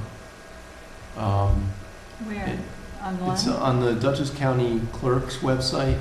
They now have, I don't. Have you been on there? No. Okay. I mean, I know where it is, I know. Oh, no, I I'm get- sorry, it would, The records. for the court information you get through Office of Court Administration, there's, if you go to Office of Court Administration or Unified Court System website, there's, I think it's on the left-hand column. They may have just changed the website, so that may not be where it is. But there's an icon for e-courts. Okay, And you can, through e-courts, you can search by party name, or if you had the index number. You probably don't have the index number. But if you know the property owner's name, you could Right. search by party name, okay, defendant, and the case should come up, and it'll give you the name of all the parties, and it gives you, I'm pretty sure, the names of the attorneys. all right. And, if you get the name of the attorney, I can Yeah, get you I mean, I have no problem exercising that avenue, but if that fails, then what approach? I mean, I'll try it. Then you can follow the provision of the local law, and, it's up to the town board, because the Well, why town don't would you have to approve. Okay. try that avenue and then let us know, Okay, so that we can go Can ahead. Dawn Marie help with that? I can help you. yeah, Because we're only talking All a right. couple properties at this point. Yeah. yeah. So let's find out that and see how effective it is, and if it And doesn't then go work, on from we there. go the Did the next last step. one, did that get, I'm sorry. That's all right, I'm done. Did that get put into the county? I have, no, it doesn't, it's not sent to the county until October. I have it, though. I don't have the parcels, or I would tell you where we stand and the correct. How many Five parcels are Longo. foreclosed here that are in trouble? Right now, around 5. Okay. But I think we have to serve our townspeople, and, being next door to a house that's really in bad shape, Well, that's why we Yeah. we have have the to ordinance. be more Yeah, aggressive. it's just gonna be a matter of time before the While you're grass. here, what's up with Brookside? Brookside, almost the same situation. He's on the verge of foreclosure. He's in foreclosure, that guy? I didn't get that impression. I think he's at the point where if he doesn't sell it within this year, it's probably going into foreclosure. He had some potential buyers. They backed out with, I guess there were some water issues. It's in a wetland. But I mean, I guess he had some investors that had no clue about the history of the building. Well, it's a wetland. Yeah, well, What but about, most flooded for years. likely it's going to go into It's gotta come foreclosure. down. I'm sorry? I'll rephrase that. Something's gotta be done with it. We gotta put some pressure on him to get it done, something done there. I know we've talked to him a year ago. Yeah. A year ago, we talked. He cleaned it up to some extent. Right, but still, it's an I eyesore. have the impression he may just walk away. The roof is coming off, and parts of it is leaking, so it's a mess. I mean, if they want to do anything, they're going to need an engineer's report. But I don't know how long we need to wait to see what he does. I mean, I don't think we want to take a building down. No, I'm We not don't saying have that, to. but I think we put some pressure on him to do something there, to get it moving. If we could do that. A lot of complaints. Yeah. What about at 44, the intersection in town? There looks like a lot of garbage, and of course, things set out at the intersection, the items for The antique sale, shop? the antique shop, but there's just this mountain of garbage that looks like it's been set out for the last 2 or 3 days. Yeah, I think, It's gone. No, I just drove through It town. was It's there on the way here. There's They like just picked it 3 up. or Well, they're 4. moving it. 'Cause I just talked to her. Okay, It's going. all right. It looked like she was waiting for curbside pickup or something, which we don't have. Right. So, okay, she's in my crosshairs, okay, so I just giving her some time. okay. Now, wanna scare her away. where in the process are you with the old Brookside restaurant? I mean, you sent him an order, right? Yeah, that was last year. And the order to remedy covered the invasive grass, weeds, and so on. He cut everything pretty much down to the soil, and then that was pretty much it. He took down the sign where he covered it up. Can you send him another one to clean? Yeah. One question I have for you, John, too, the Amenia Motors, for example, these boxes that appear on vacant properties, and the same with the Brookside, how do these people just drop boxes? Well, without they the- speak to the property owner, and they do receive permission from the owners. Oh, because Amenia Motors did not consent to having a box on their property. Who's the owner? Tom Belichick or something like that? Oh, Bevilacqua. Oh, I sent him an order, not an order to remedy, a letter to contact my office on that. You talking about the red closed yes, box? that red box. Yeah, it was more, I was more concerned about it blocking the view when you pull out.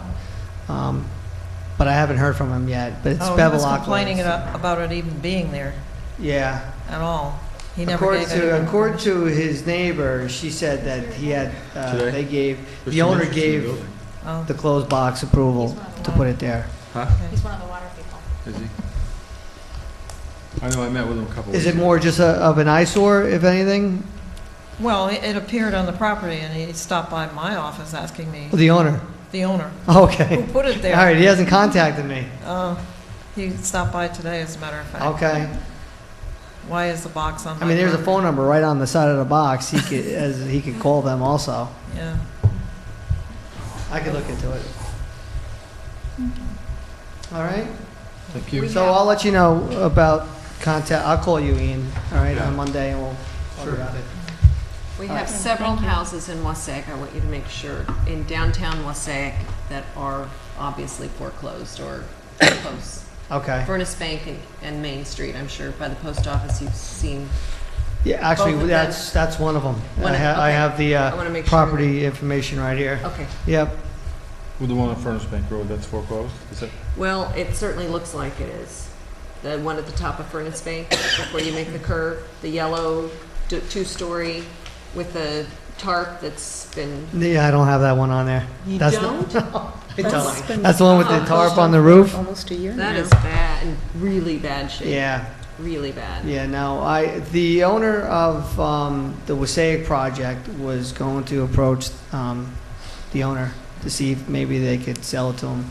That's kind of in the works. Okay. But If I not, haven't sent anything out on that one property yet. is a mess. It's Right. it's going down fast. Then the other one's got the stone wall fence, right, that in the village, is that a foreclosure too? In the hamlet, right by the post office, it's got a No, fence that's no, no. halfway down. Going south of the hamlet, I don't know used to be that one. Smith's, George Smith's house. That's all, it's got a stone wall. But if you see addresses like, properties like that, just email me. Okay. I'll definitely follow up. Stanley's not here, Okay. committee reports, Well, CAC is planning to do a field trip, hopefully to the landfill, if that offer is still available for visiting the landfill and getting up to speed. they at won't some let you point. on it. Okay. You So know, you can that's go not as a far as, possibility. you go as far as the trailers, that's as far as you're gonna go. Okay.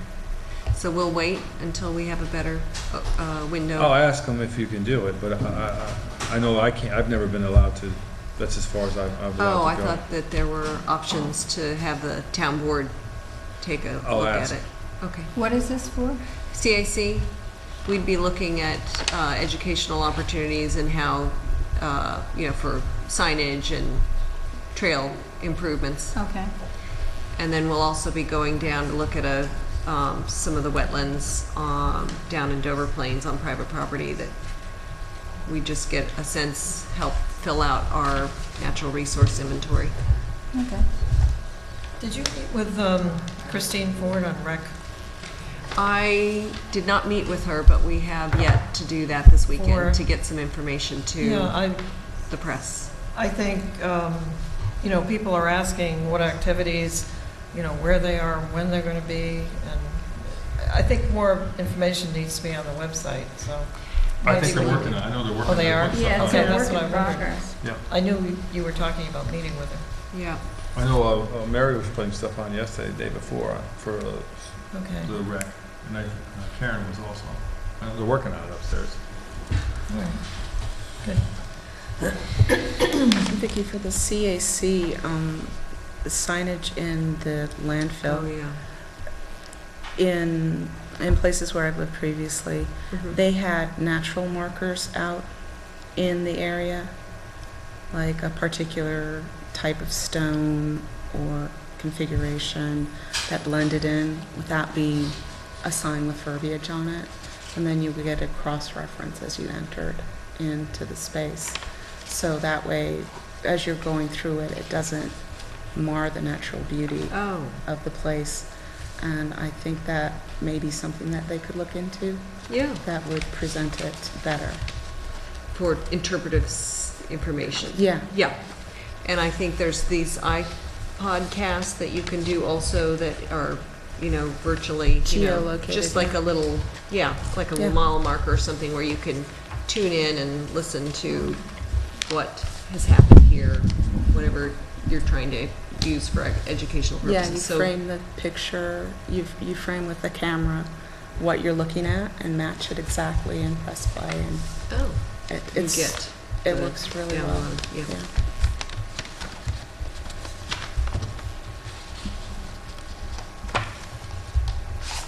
And I would say also the Enhancement Committee did their cleanup. Thank you, Marilyn Noe. Thank you, Kevin and Gretchen. Thank you, Victoria did Cascade Road, and everybody else who helped. There was a long list of people. Not as many people actually helping the day of, because we also had a lot of other events that same day, but we did end up with at least a truckload from Smithfield Valley, a truckload of leaves and debris from downtown Amenia from Gretchen filled her truck. And Ian did a fabulous job all around Sin Patch, South Amenia, Old Route 22, just probably a couple of miles, 3 miles worth. And different neighbors just kept working away at their little segments. So I think it's every year we try and do a little bit more and a little bit better. But thanks to everybody who participated, even if it wasn't on the exact day of. And thanks to the transfer station, they did a great job. They didn't really need any, they took all the roadside trash without a question. We came in at the nth hour with truckloads, and they pulled back the tarp and allowed us in. So they have been 100% polite, helpful, just going above and beyond what they said that they would do for the town of Amenia. So really encourage you to take advantage of the transfer station. They are open 9 to 2 now, or 7 to 2 on Saturdays. I may speak wrong, but they extended their Saturday hours but reduced their midweek services. But I think that's going to work better for the town residents. Yeah.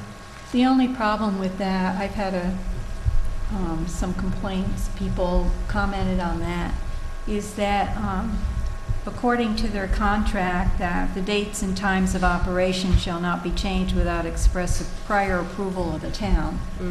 And we did not vote on that, on the change in their hours.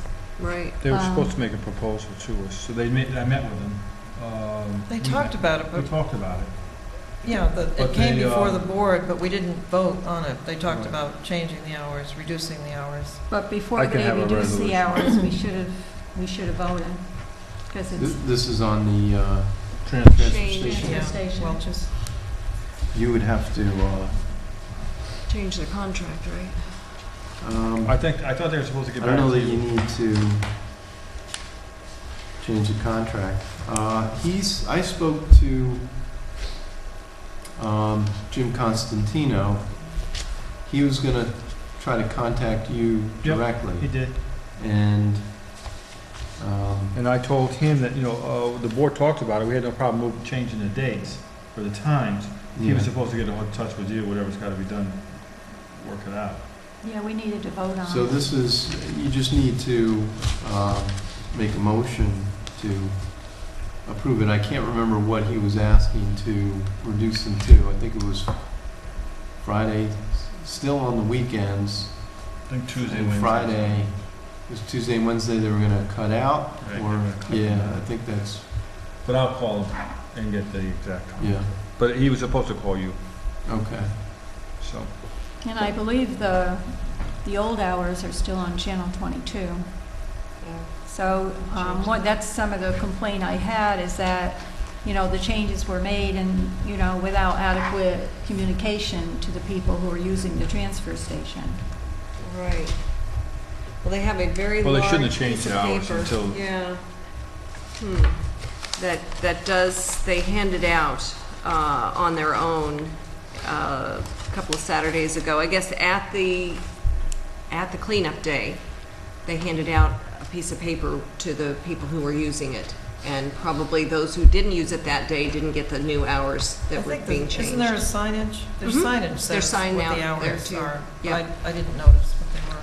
But per their contract, they can't do that without approval from us, and we didn't give it to them. That's correct. So the board's got to authorize it before you can do it. Town clerk report? Good evening. Committee reports, I should say. So what do we need to do? Do we need a resolution? Or do you need to contact them? All you need to do is make a motion just to authorize it. The only reason you can't do it right now is I don't have the information on exactly what the new hours would be. Right. So, It's the same amount of hours, just different days, I think, right? No, it's not. Well, it's a lot fewer days. No, it's a lot. like It's 3 fewer days. days, but then they open. Fewer days, but a they're little longer on extended. Saturday. Longer, few hours It's longer. the same hours they've had on Saturday. They go 7 to 12, because I'm. Okay. No, they Saturday. extended it till To 2. 2. They extended to 2 as per their written description. that they Jim handed out. Constantino seemed to think it would still be greater hours than Oh. what was being done last year. Just The 2 days. Fewer days than there's no one originally. showing, there's no one coming. that was the reason they asked to do it, because There's no one Doesn't going. make any not getting sense. enough. Doesn't make any sense for them to So- be down there if it's not being used. All right, I'll reach out to him in the morning, or do you want to call Jim in the morning and just have? It's up to you. I can check my notes. We discussed it. I discussed it with him. I just can't remember. They I met with don't me, have and his they were notes. supposed to get back to you as to what they were gonna do in the hours. Because they really shouldn't change until, That's correct. I can speak to Jim Constantino about that. okay. But while we get that straightened out, how can we get the hours updated on the website and Channel 22 so people know what's going on? We can do that. And we'll deal with the contract stuff, but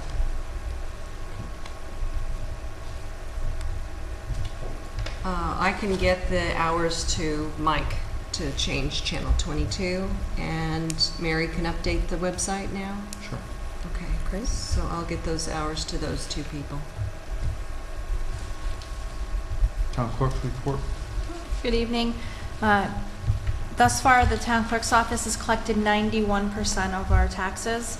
As a reminder, those that have not paid their taxes, we will be sending out the final reminder notice here next Wednesday on May 15th. You'll have until the end of the month to make payments here at the town hall. It does not mean that you cannot pay your taxes. You'll just be paying the county after, as of June 1st. As a reminder, we're still in a no burn per DEC until the 16th of this month. I've received in my mailbox today, it looks like we need to do a resolution for our corporate authorization resolution for all of us with the Bank of Millbrook. And I didn't know if you wanted to go ahead and do this tonight or if you want to wait until... What is it? It's the corporate authorization resolution, and it just gives us the authority, and it needs updated photo ID and another second form of ID. The last time this was done in 2006, Sherry left it in my mailbox. I don't know if you just want to read it into the minutes. It says it's going to go ahead and supersede the resolution dated 1/13 of 2006. I went through the 2006 resolution and minutes, and it's not in the minutes nor as a form of a resolution at the town board, but per this document, it says it has to be done here at the town board. So I don't know if, A resolution, you need a resolution? yeah, The Bank of Millbrook is yeah, asking you? it's that? just, it's this, they do it with all of them. So I don't know if that's something we can do, just so we can keep going. It's updated. It was from Sherry, and this is last year's. If you want to look at that, and we can pass that down, so we can just get it done. The last one's on there. Okay. but it's something that it indicates that it has to go through our minutes. So I don't know if we want to do that now or next month. And I received more calls on the planting of the trees bid. So I don't know if you guys are going to discuss that. I didn't see it on the agenda, so. Yeah, actually, there's If a we wanna- meeting. We're having a meeting on Wednesday. Mike Haggerty is setting up, and Kevin, you'll be getting email on that because you need to be there too. Talked with Nina Peak, and Kevin has found out some additional information to put in these bid specs, and I think we're up to 41 pages. But better to have all the information there and have it correct. So just, keep track of it, the people who are asking, and it will be soon. So we're going to discuss it at our next town board meeting, that way I can re-advertise it, or would you like me to keep it open? Just because I do have individuals calling. Right, So- just check and their. the due date was, I don't think we have to re-advertise it because nothing's changed. They'll have to come and pick up the bid specs. when would you like the new due date then? Because it was due as of I'll yesterday know noon. on Wednesday. Okay, so Yeah. then we'll just let the companies that have contacted me thus far, and then we'll put it on the television? Yes. And Yes. How many have called? we've gotten 4. Yeah. So I just want to, because it is an open thing, I didn't know what to do, and that's it. So who's doing the bid specs? You're doing them? No, I needed more information. I wasn't comfortable with, letting the vendors decide. So, talking with Kevin, we were pulling some information together. I discussed it with Nina Peak. She suggested getting the landscape architect who works with the planning board, Peter Karras, Oh, okay. and have him come to a meeting and review the specs that we're putting together and see what we need to add to it or consider. He's have worked with projects all the time with us, DOT, right-of-way, all that stuff. Okay. So we're scheduling a meeting for Wednesday. Okay.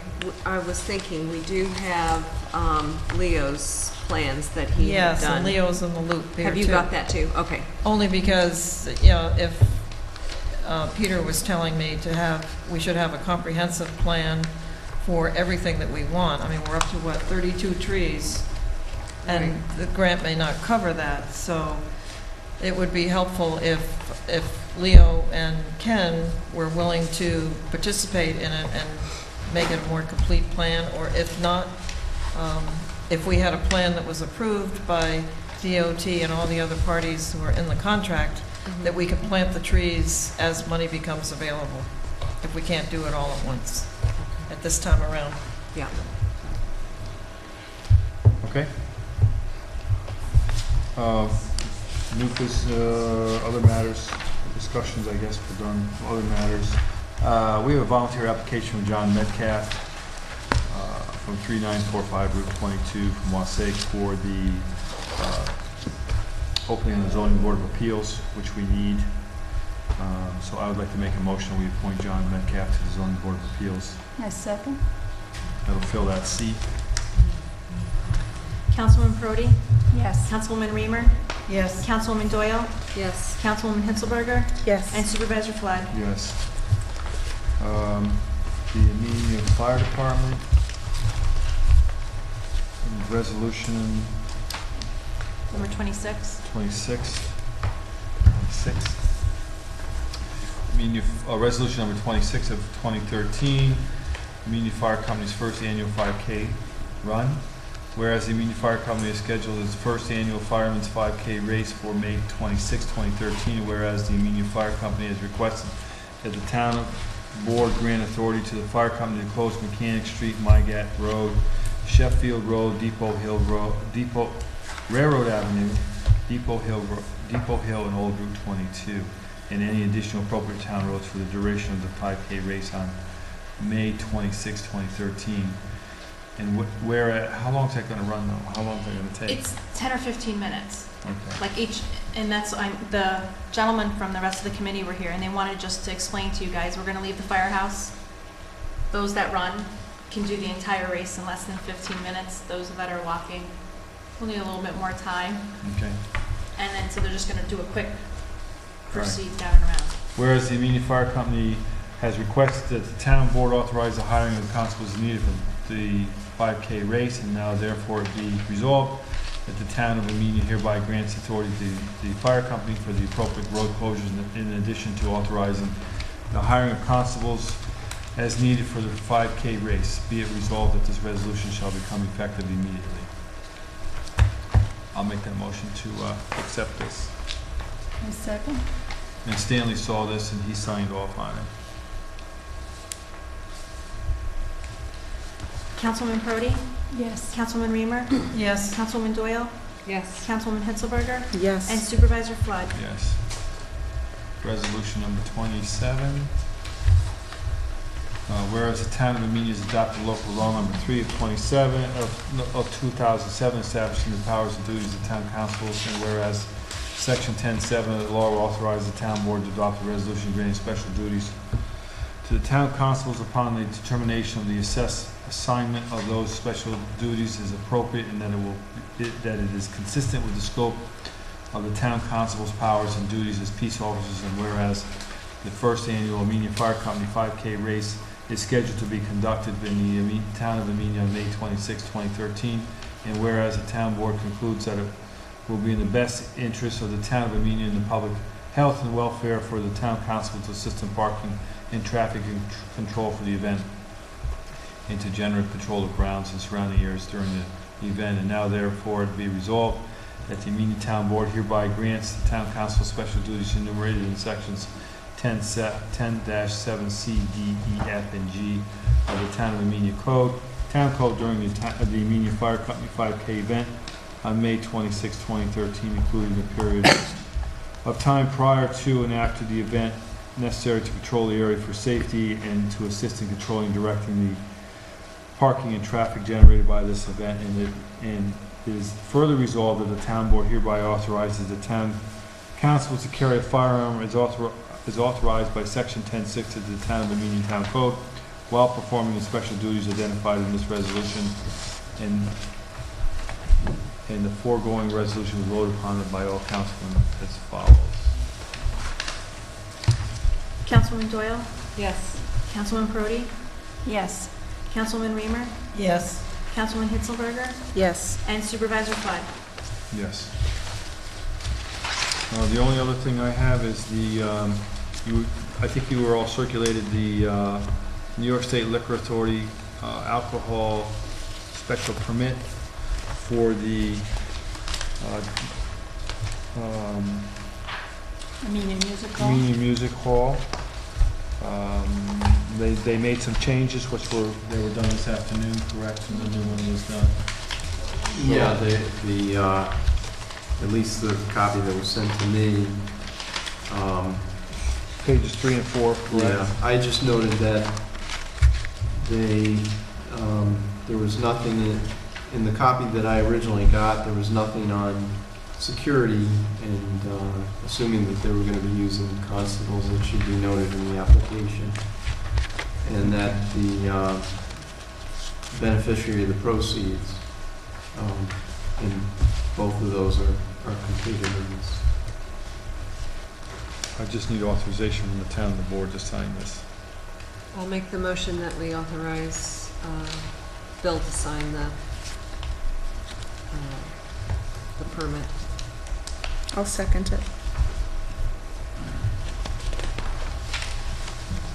Councilman Prodi? Yes. Councilman Reamer? Yes. Councilwoman Doyle? Yes. Councilman Hitzelberger? And Yes. Supervisor Flood? Yes.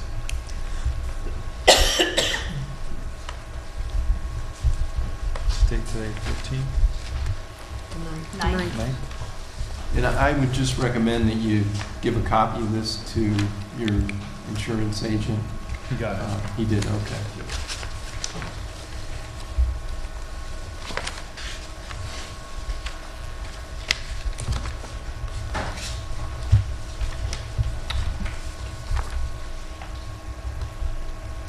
I think we have some other matters. For one is Recreation Director. We need a status on that. Last I knew, the last person we interviewed with Mary Borelli, and she was going to look into working part-time, so what was the result of that? Last conversation I had with her was that she was going to look into it further, and that was a month That ago. was quite a while ago. Yeah. So there's been no follow-up? I haven't heard a word from her. I spoke to her, there's been nothing. Well, I emailed her tonight, so if I hear anything, I'll forward it on to everyone else. Yeah.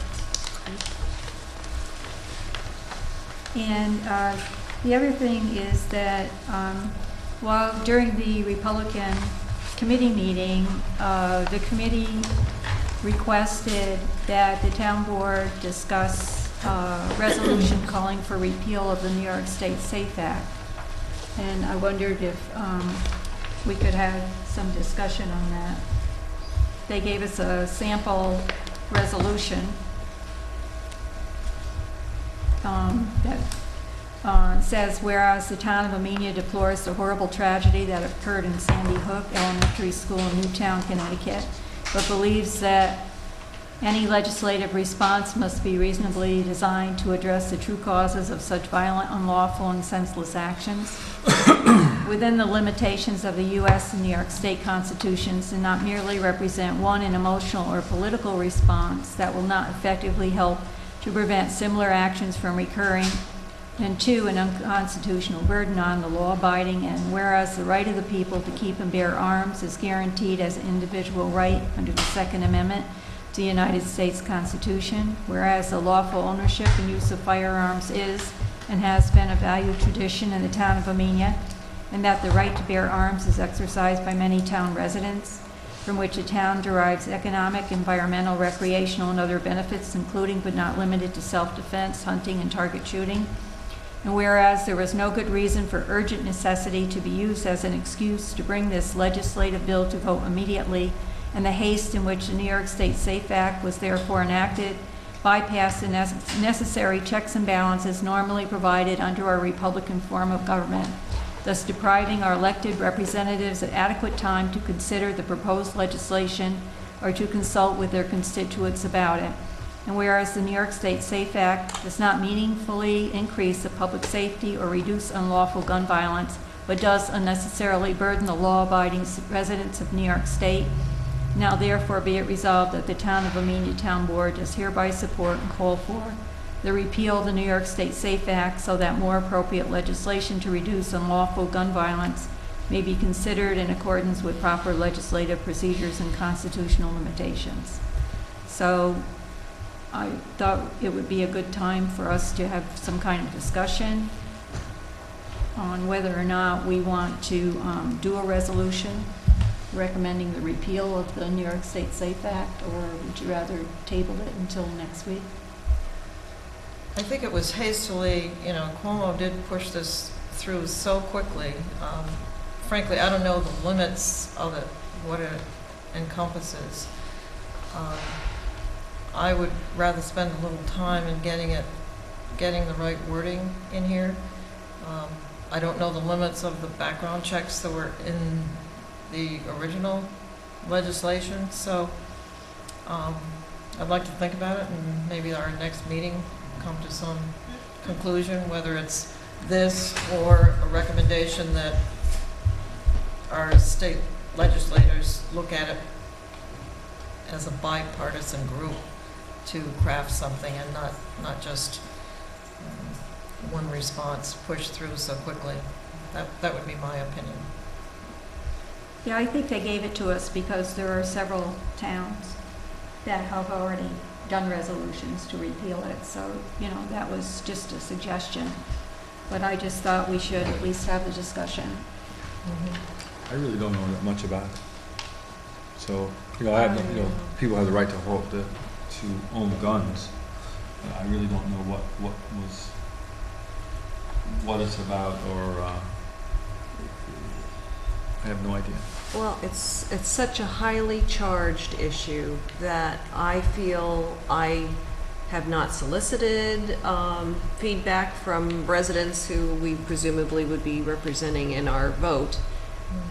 That's not, I can speak to other issues that I'm more familiar with our residents, but that's not the sort of thing that I get feedback necessarily from the residents that, you know, in a balanced way. So I would defer myself and urge residents to, if you feel strongly about it and you want to contact us, that's fine, but I would say use your time and effort to lobby Albany directly. And, you know, we're not in charge of that legislation. We could use our influence, obviously, to try and help move that, but I just don't feel that that's a recommendation that I can give that I would feel I was representing the rest of the 4,000 residents of Amenia. Well, I don't know, maybe you all have better feeling for what our residents. Well, it's just something to think about. Well, can we get more the next information week. about Yeah. exactly what was done? Is there a We'd have to place read get the information from that? legislation. Yeah, I mean, I can get you a copy of the legislation. I should be able to Well, get we that. can Google it, don't worry. Yeah, If we can't Google it, we shouldn't be standing here. Right. I mean, you should be able to get a copy can of get it a from either And just New York take a State look at it Senate and then go or from there. Assembly We can look it up. website. We can look it Um, up. Yeah. Are you gonna do this, Vicky? You're gonna do this, What is it? Memorial Day thing? Oh, Memorial Day, if, you can go ahead if you want, or, All right, so we're gonna table that till we get some more information. Is that what we're gonna do? Yeah, I think Vicki has a good idea, Right. you know. The public should be in. The public should in- let us know how they feel as well, because we are representing them. going if they want forward. us to But I do represent think them. If it's, they want us to do it. it's at Albany Right. level. Yeah, well, I thought we survey up should on at the least have state. some Yeah. discussion Well, on that's it. true. We could put a survey up on our town website. Just, you know, let us know. But then we have to do something with that survey. I mean, I don't want to vote it up or down. It has to be, I would rather see us put the pressure on Albany to do something to make it fair and clear and well thought out as a bipartisan agreement. And that would be my feeling, rather than just, it was pushed through so quickly, and it's, you know, it was in the paper, and it was just little tidbits of it.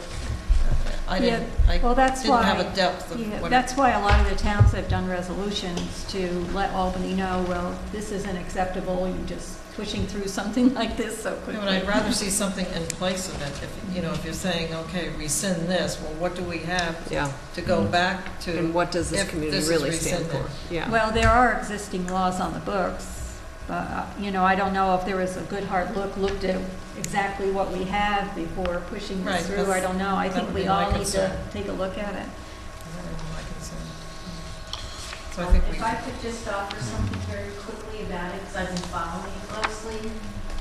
Law enforcement across the state and the county sheriffs across the state do not support it. They've been very outspoken about the fact that they do not support the bill, the way it was pushed through, and the provisions that it's offering. It does nothing to cut out criminal activity. And there's a lot of information out there if you look at different groups. And I can probably forward some of the emails to the board so you can look at the different branches of law enforcement, including the state troopers as well. Thank you. Amenia Memorial Day Parade and Service. Amenia's Memorial Day Parade and Ceremony will be held Monday, May 27th from 10:45 to 11:30. Parade led by volunteer firefighters, Boy Scouts Troop 29, and veterans will step off at the Amenia Firehouse at 10:45 and proceed downtown along East Main Street. Please join residents, local officials, and members of the VFW Post 5444 of Dover Plains at the Fountain Square War Memorial at the intersection of Route 22, 343, and 44, in honoring those who have given their lives for our country through military service. Also, we'll be honoring our Joseph Piantino, who passed away March 30th, 2013, and Kevin Ahern, who died April 29th, 2013. Both were recipients of the Bronze Star. The ceremony will begin at 11 o'clock a.m. Contacts Bill Flood Supervisor, Chuck Mayville, Rick Butler. So hopefully Are we'll you see going to be there Sure. for that? Okay. Yep. And I'm not sure, I'll check and see if our MC is going to give the keynote speech or if one of us should be Okay. on tap. And it was submitted with Dutchess County Department of Health. That's a submission form. Yep. That Vicki did. So that was done.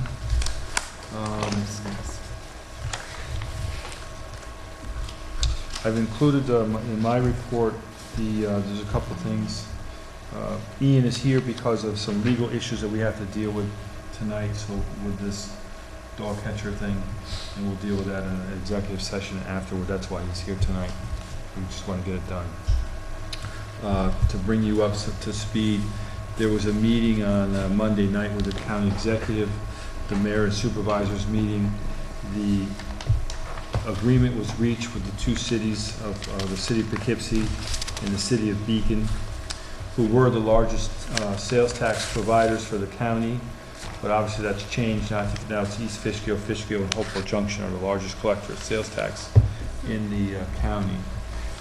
What they have done, they have reached an agreement with the county, has capped the sales tax at 25 million, which means that the towns that received the money we received last year, I think we got 160,000, something like that. Does that sound right? That sounds about right. About right. 160. They're guaranteed us that amount.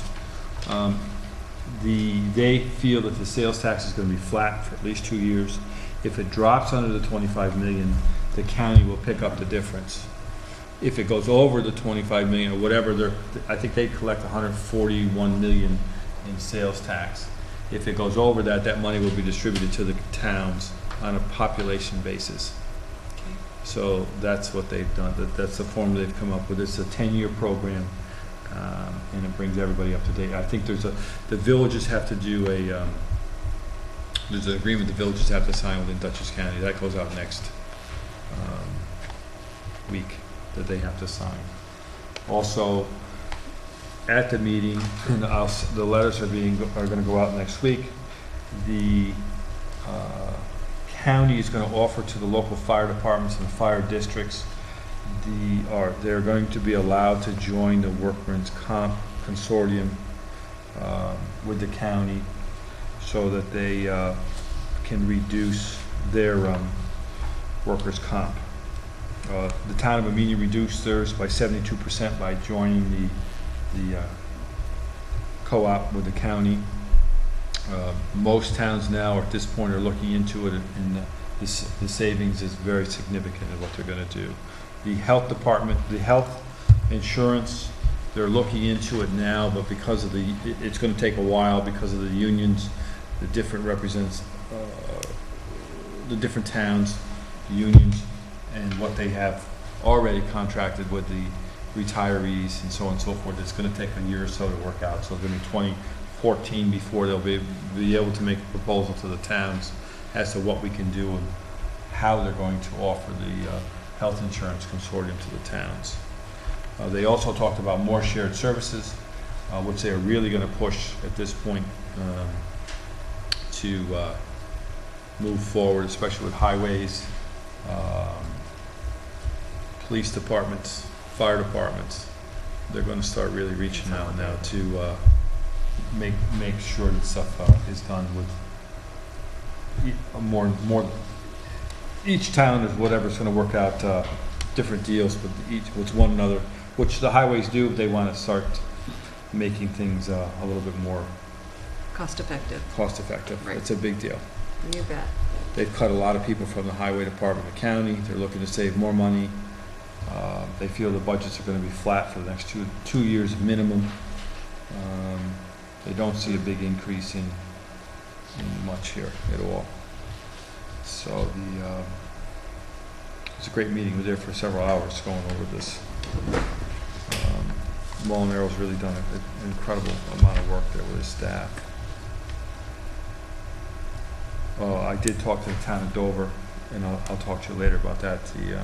We're meeting next Wednesday at 10 o'clock. The town of Northeast, the town of Dover, they do want to do more shared services with us also. So that's a discussion we'll have later on as to what they want to do with us.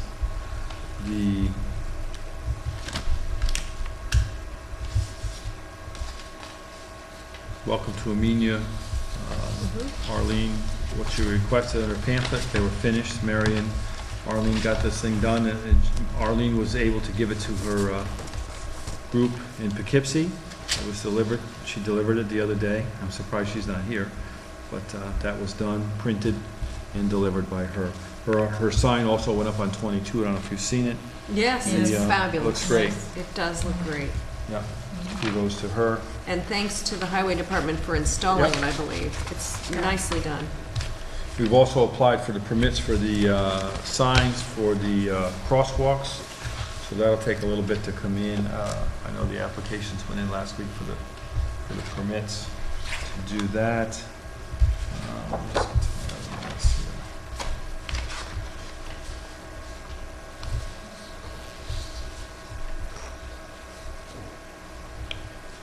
As you can know, the painting's being done in the building. It's all been scraped, sanded. There was a complaint to the DEC. John Fenton dealt with that. They are in compliance with the rules and regulations of the Environmental Protection Agency. That was done. They are also painting upstairs. That's being done.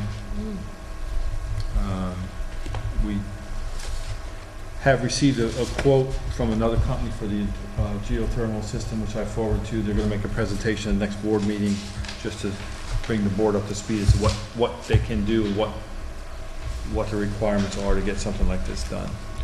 So that'll be at the next board meeting.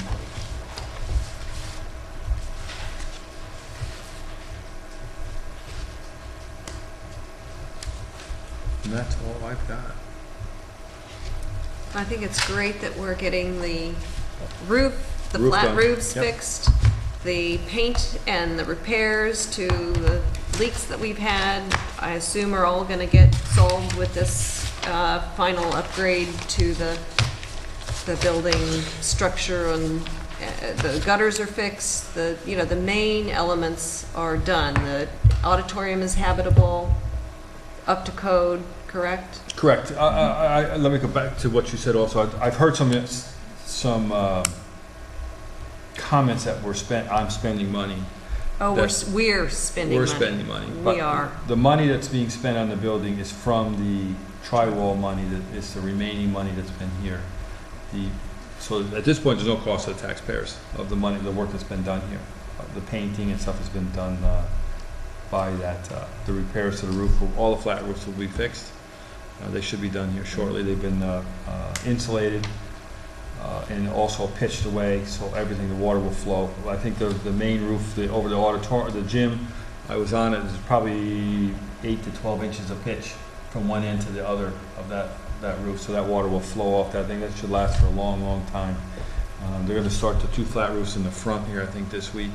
It's great. They're going to get those done. Those were a mess. They were a We mess. knew it when we bought this building. It Yeah. was a mess. They told us it was a mess. And it was. Those roofs were a disaster.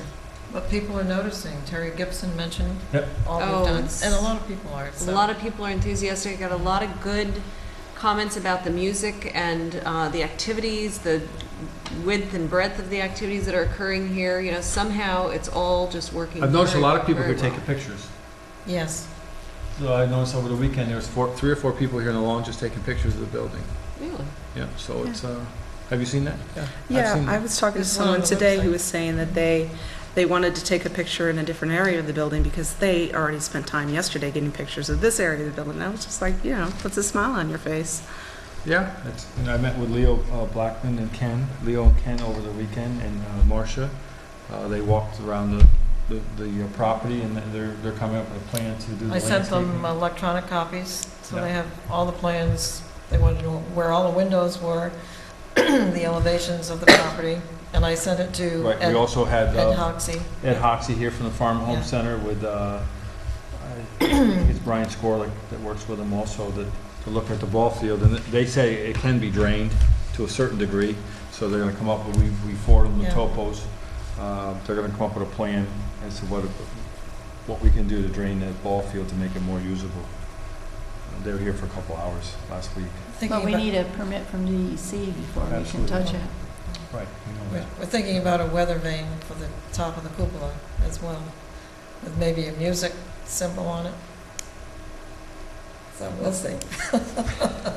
Have a little bias. That's the icing on the cake. is what I- The drummers will want to drum, and the Well, I was thinking, why can't you do, Zumba will you could do want 4 something different else. symbols, right? If you did a music, Yeah, I don't know. whatever. We'll come We'll up with Design something. run by contest? some options. could be. I've been What's talking that? with. We could do a design contest and Well, that's a good idea. let people vote what they want. That's a good idea. Yeah. But the building looks pretty good, actually. It looks great. So, It is great. It's great to see it used by a large, widespread group of people. You know, it's not just. do you want to talk certain about the group that groups. was here? Yes. Yeah, okay. We had a big conference, or meeting yesterday, We did. and Gretchen will, The Hudson Valley Iris and Daylily Society will be hosting the American Iris Society Convention in 2015. The choice of venues was between the town hall here in Amenia and the Ramada Inn in Poughkeepsie. No And- contest. And they were seriously wanting to go to the Ramada Inn in Poughkeepsie.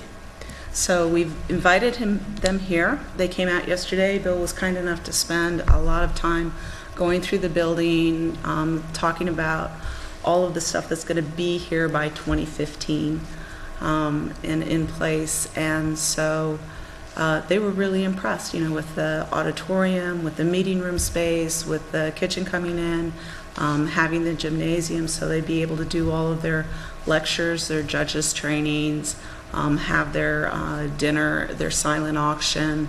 We were talking about possibly doing an art show in conjunction. Maybe we could get Art from the Heart to have like a flower-themed show at the same time, a few public lectures, perhaps even simulcast or record some of the events that happen so people can view it on television. So it's a big deal. Even if you're not into flowers, it's still a big deal. and a flower, they're going to have a plant I'm sure they're sale. going to have to eat And a somewhere, plant right? sale. They're going to have to eat and they'll have to stay Yeah, somewhere. they're only having one group dinner, which they'd like to have here, but then they'll be coming in the day before, so they'll need dinners, breakfast, lunch, lodging, 1 or 2 nights, because we're also suggesting that they go on a tour of one of our fabulous conservancy gardens. We're going to try and arrange that. Depends upon, how the weather is, which one they would go to. And then, of course, they have the option of staying over, and going down into the city. For some of these people, it's Quebec Province, Ontario Province, and New York State. And then, of course, we invite the neighboring states as well. So it's a large body of people. They were very impressed with everything. And so they said they'd get back to us in about 2 months and let us know what the deal was. And then this afternoon I got an email. And the president of HVIZ said that he will recommend Amenia as the location. Okay. So that it's just, they have to go through the formality of the vote with their board. But right now, 4 out of the 6 board members are in favor of Amenia, so it looks like it may happen. Good for you. And so thanks for your help with the sales. You're very welcome. Phil.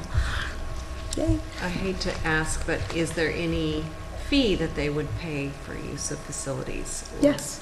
That's And they wonderful. have the Wonderful. insurance for the facilities provided by the American Iris So Society. it's got plenty of insurance that So we'll comes be with it. well within the guidelines Wonderful. for rental. And they also said that they have a sale that's coming up, and they have a lot of leftover plants that are left over, and that they will be willing to plant them here. Yeah, they're donating all of the All leftovers. the leftover plants to here. And so what we're gonna get are, they're called rebloomers because they bloom early in the spring and then they bloom again in the fall. So, which will be great for us because we'll get to see them twice a year. The plants will establish by the time of the convention. And then when they come for the convention, there will be irises that are in bloom outside of the town hall, which will be lovely.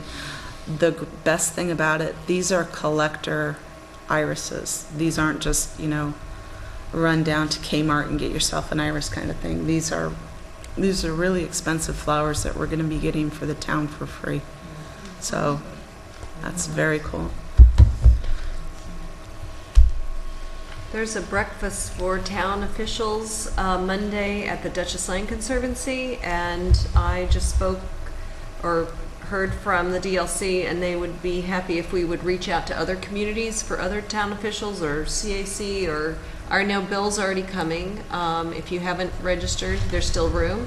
Amenia is well represented with Nina and Michael Peak, and you and me, and probably Mark. Her company comes also, Nina's Peak, Nina's company. Oh, wow. They're Oh, are they speaking?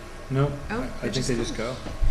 So if you want to reach out, I thought Northeast Dover, you know, it's a subject that I think we all can learn more about, and that's all the services that the Cornell Cooperative Extension Dutchess County offers that we may or may not recognize, that how much we had soil and water here. You know, there's all kinds of different technical services that individuals, municipalities, officials can access. You know, if you need GIS information, you need all kinds of different things. They're there to serve us, and they are celebrating their 100th anniversary.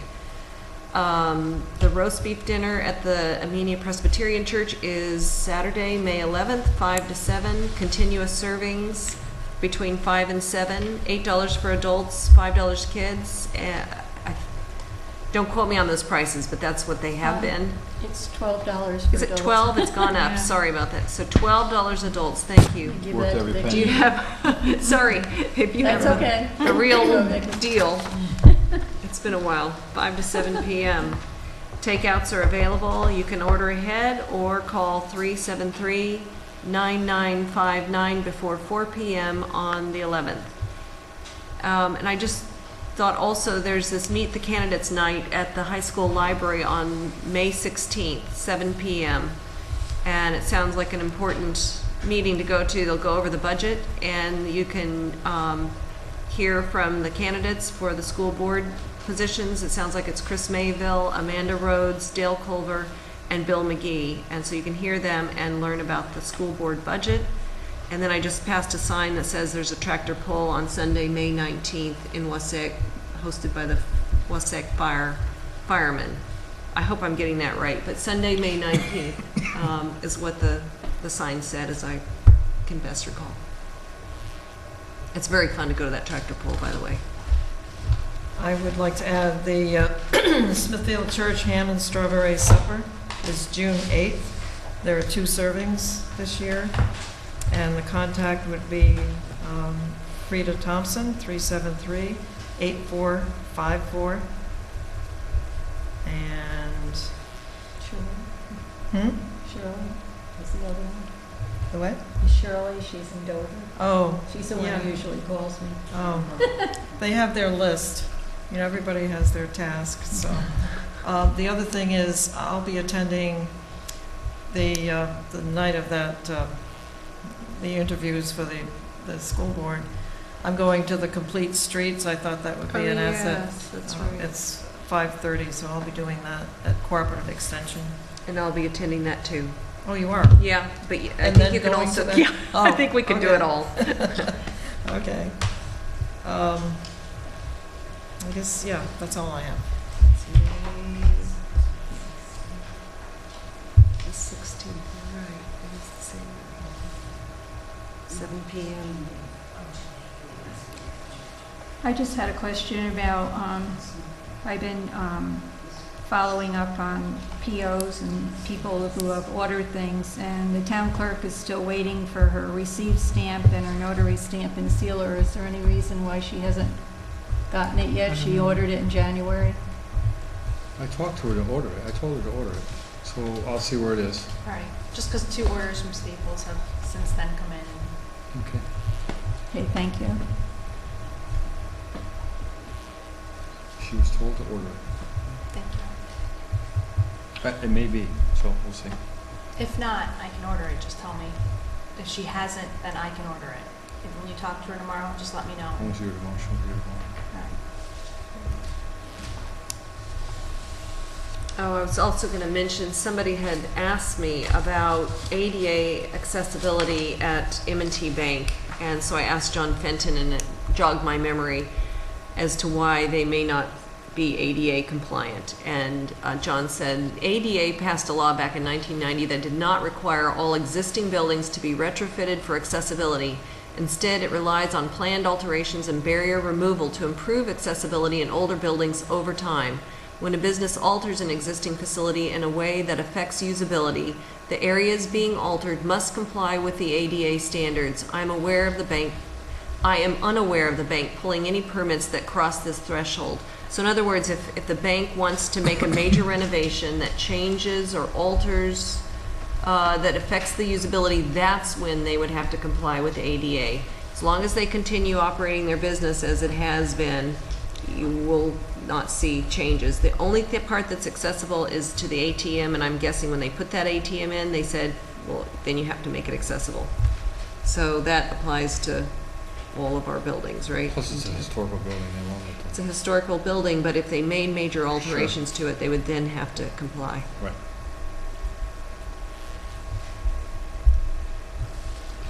Okay. I'll make a motion, we go into executive session. Do you want to, Can we? the only thing this is, you're authorizing the people that you want to have access to and the ability to conduct certain bank transactions for whatever accounts. So you can designate the people and you choose the... I think it's just renewing the information. It's renewing. From 2006. So That's the last there's one. already one that's in place, but it has people on here that are no longer on the board. Okay. Do we just have to, does it have to be read, or can we just make a motion that we, because they Well, have you've got to signed? decide who you want to have authorization for the different accounts. All right. So last time we had, so we just changed the Just change bookkeeper, the just current put the names. current That's kind of people. what I was thinking, just replace. Right. Whoever, Well, it's myself and Victoria sign on everything in the banks, but, we did have the board voted to transfer some money and Victoria wouldn't sign the paperwork to transfer the money. So that's an issue we're gonna have to deal with. So at this point, well, I Do you would wanna suggest discuss that it we then after this? What's that? Do you want to have discuss the it after this? supervisor sign where they have traditionally been able to sign. The bookkeeper be a signer. no, she doesn't sign. No, it would The be me. bookkeeper is not going to sign? No, she doesn't sign on the, Okay. It would be me. Okay, so So as the then just deputy. put Bill, Victoria, then myself, and then Patty, because you guys Yeah. made a caveat that Two two signatures. signatures are required on the town clerk's accounts, and that was a Byron recommendation. So just change the names there and then keep all the same, what you've always done. I don't want to change any of that. So so we have to deal with this other one, so we have to change the name if she's not gonna sign the paperwork. For what? This To is for the transfer bank. For money. Salisbury? Right. Yeah, I can sign it. You gonna sign it? And this is for the Bank of Millbrook. This is not Salisbury. I This is- know. Correct. Okay, just so they're not. It's a So I- transfer from our general account where the money is residing in Millbrook. So what this is a copy, so. So we can't just make a motion and authorize And I can type it all in. these changes? And then here, put Victoria. Why don't you just have it typed and we'll vote on it next meeting. Want to do that? Yeah. Okay, so that way if anybody asks why Right, it's we're being done. held. Right. Okay. That's how you Right. get it? Right. Okay, and everybody just stays the same. It's already in place anyway. at this Yeah, point. it's just, and then I need your driver's license. I don't have one.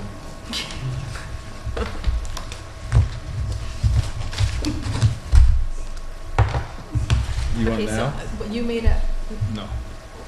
in a little bit, you made a motion? To go to executive session. I'll second that we go into executive session. Councilwoman Reamer? Yes. Councilwoman Brody? Yes. Councilwoman Doyle? Yes. Councilwoman Hitzelberger? Yes. Supervisor Clinton? Yes.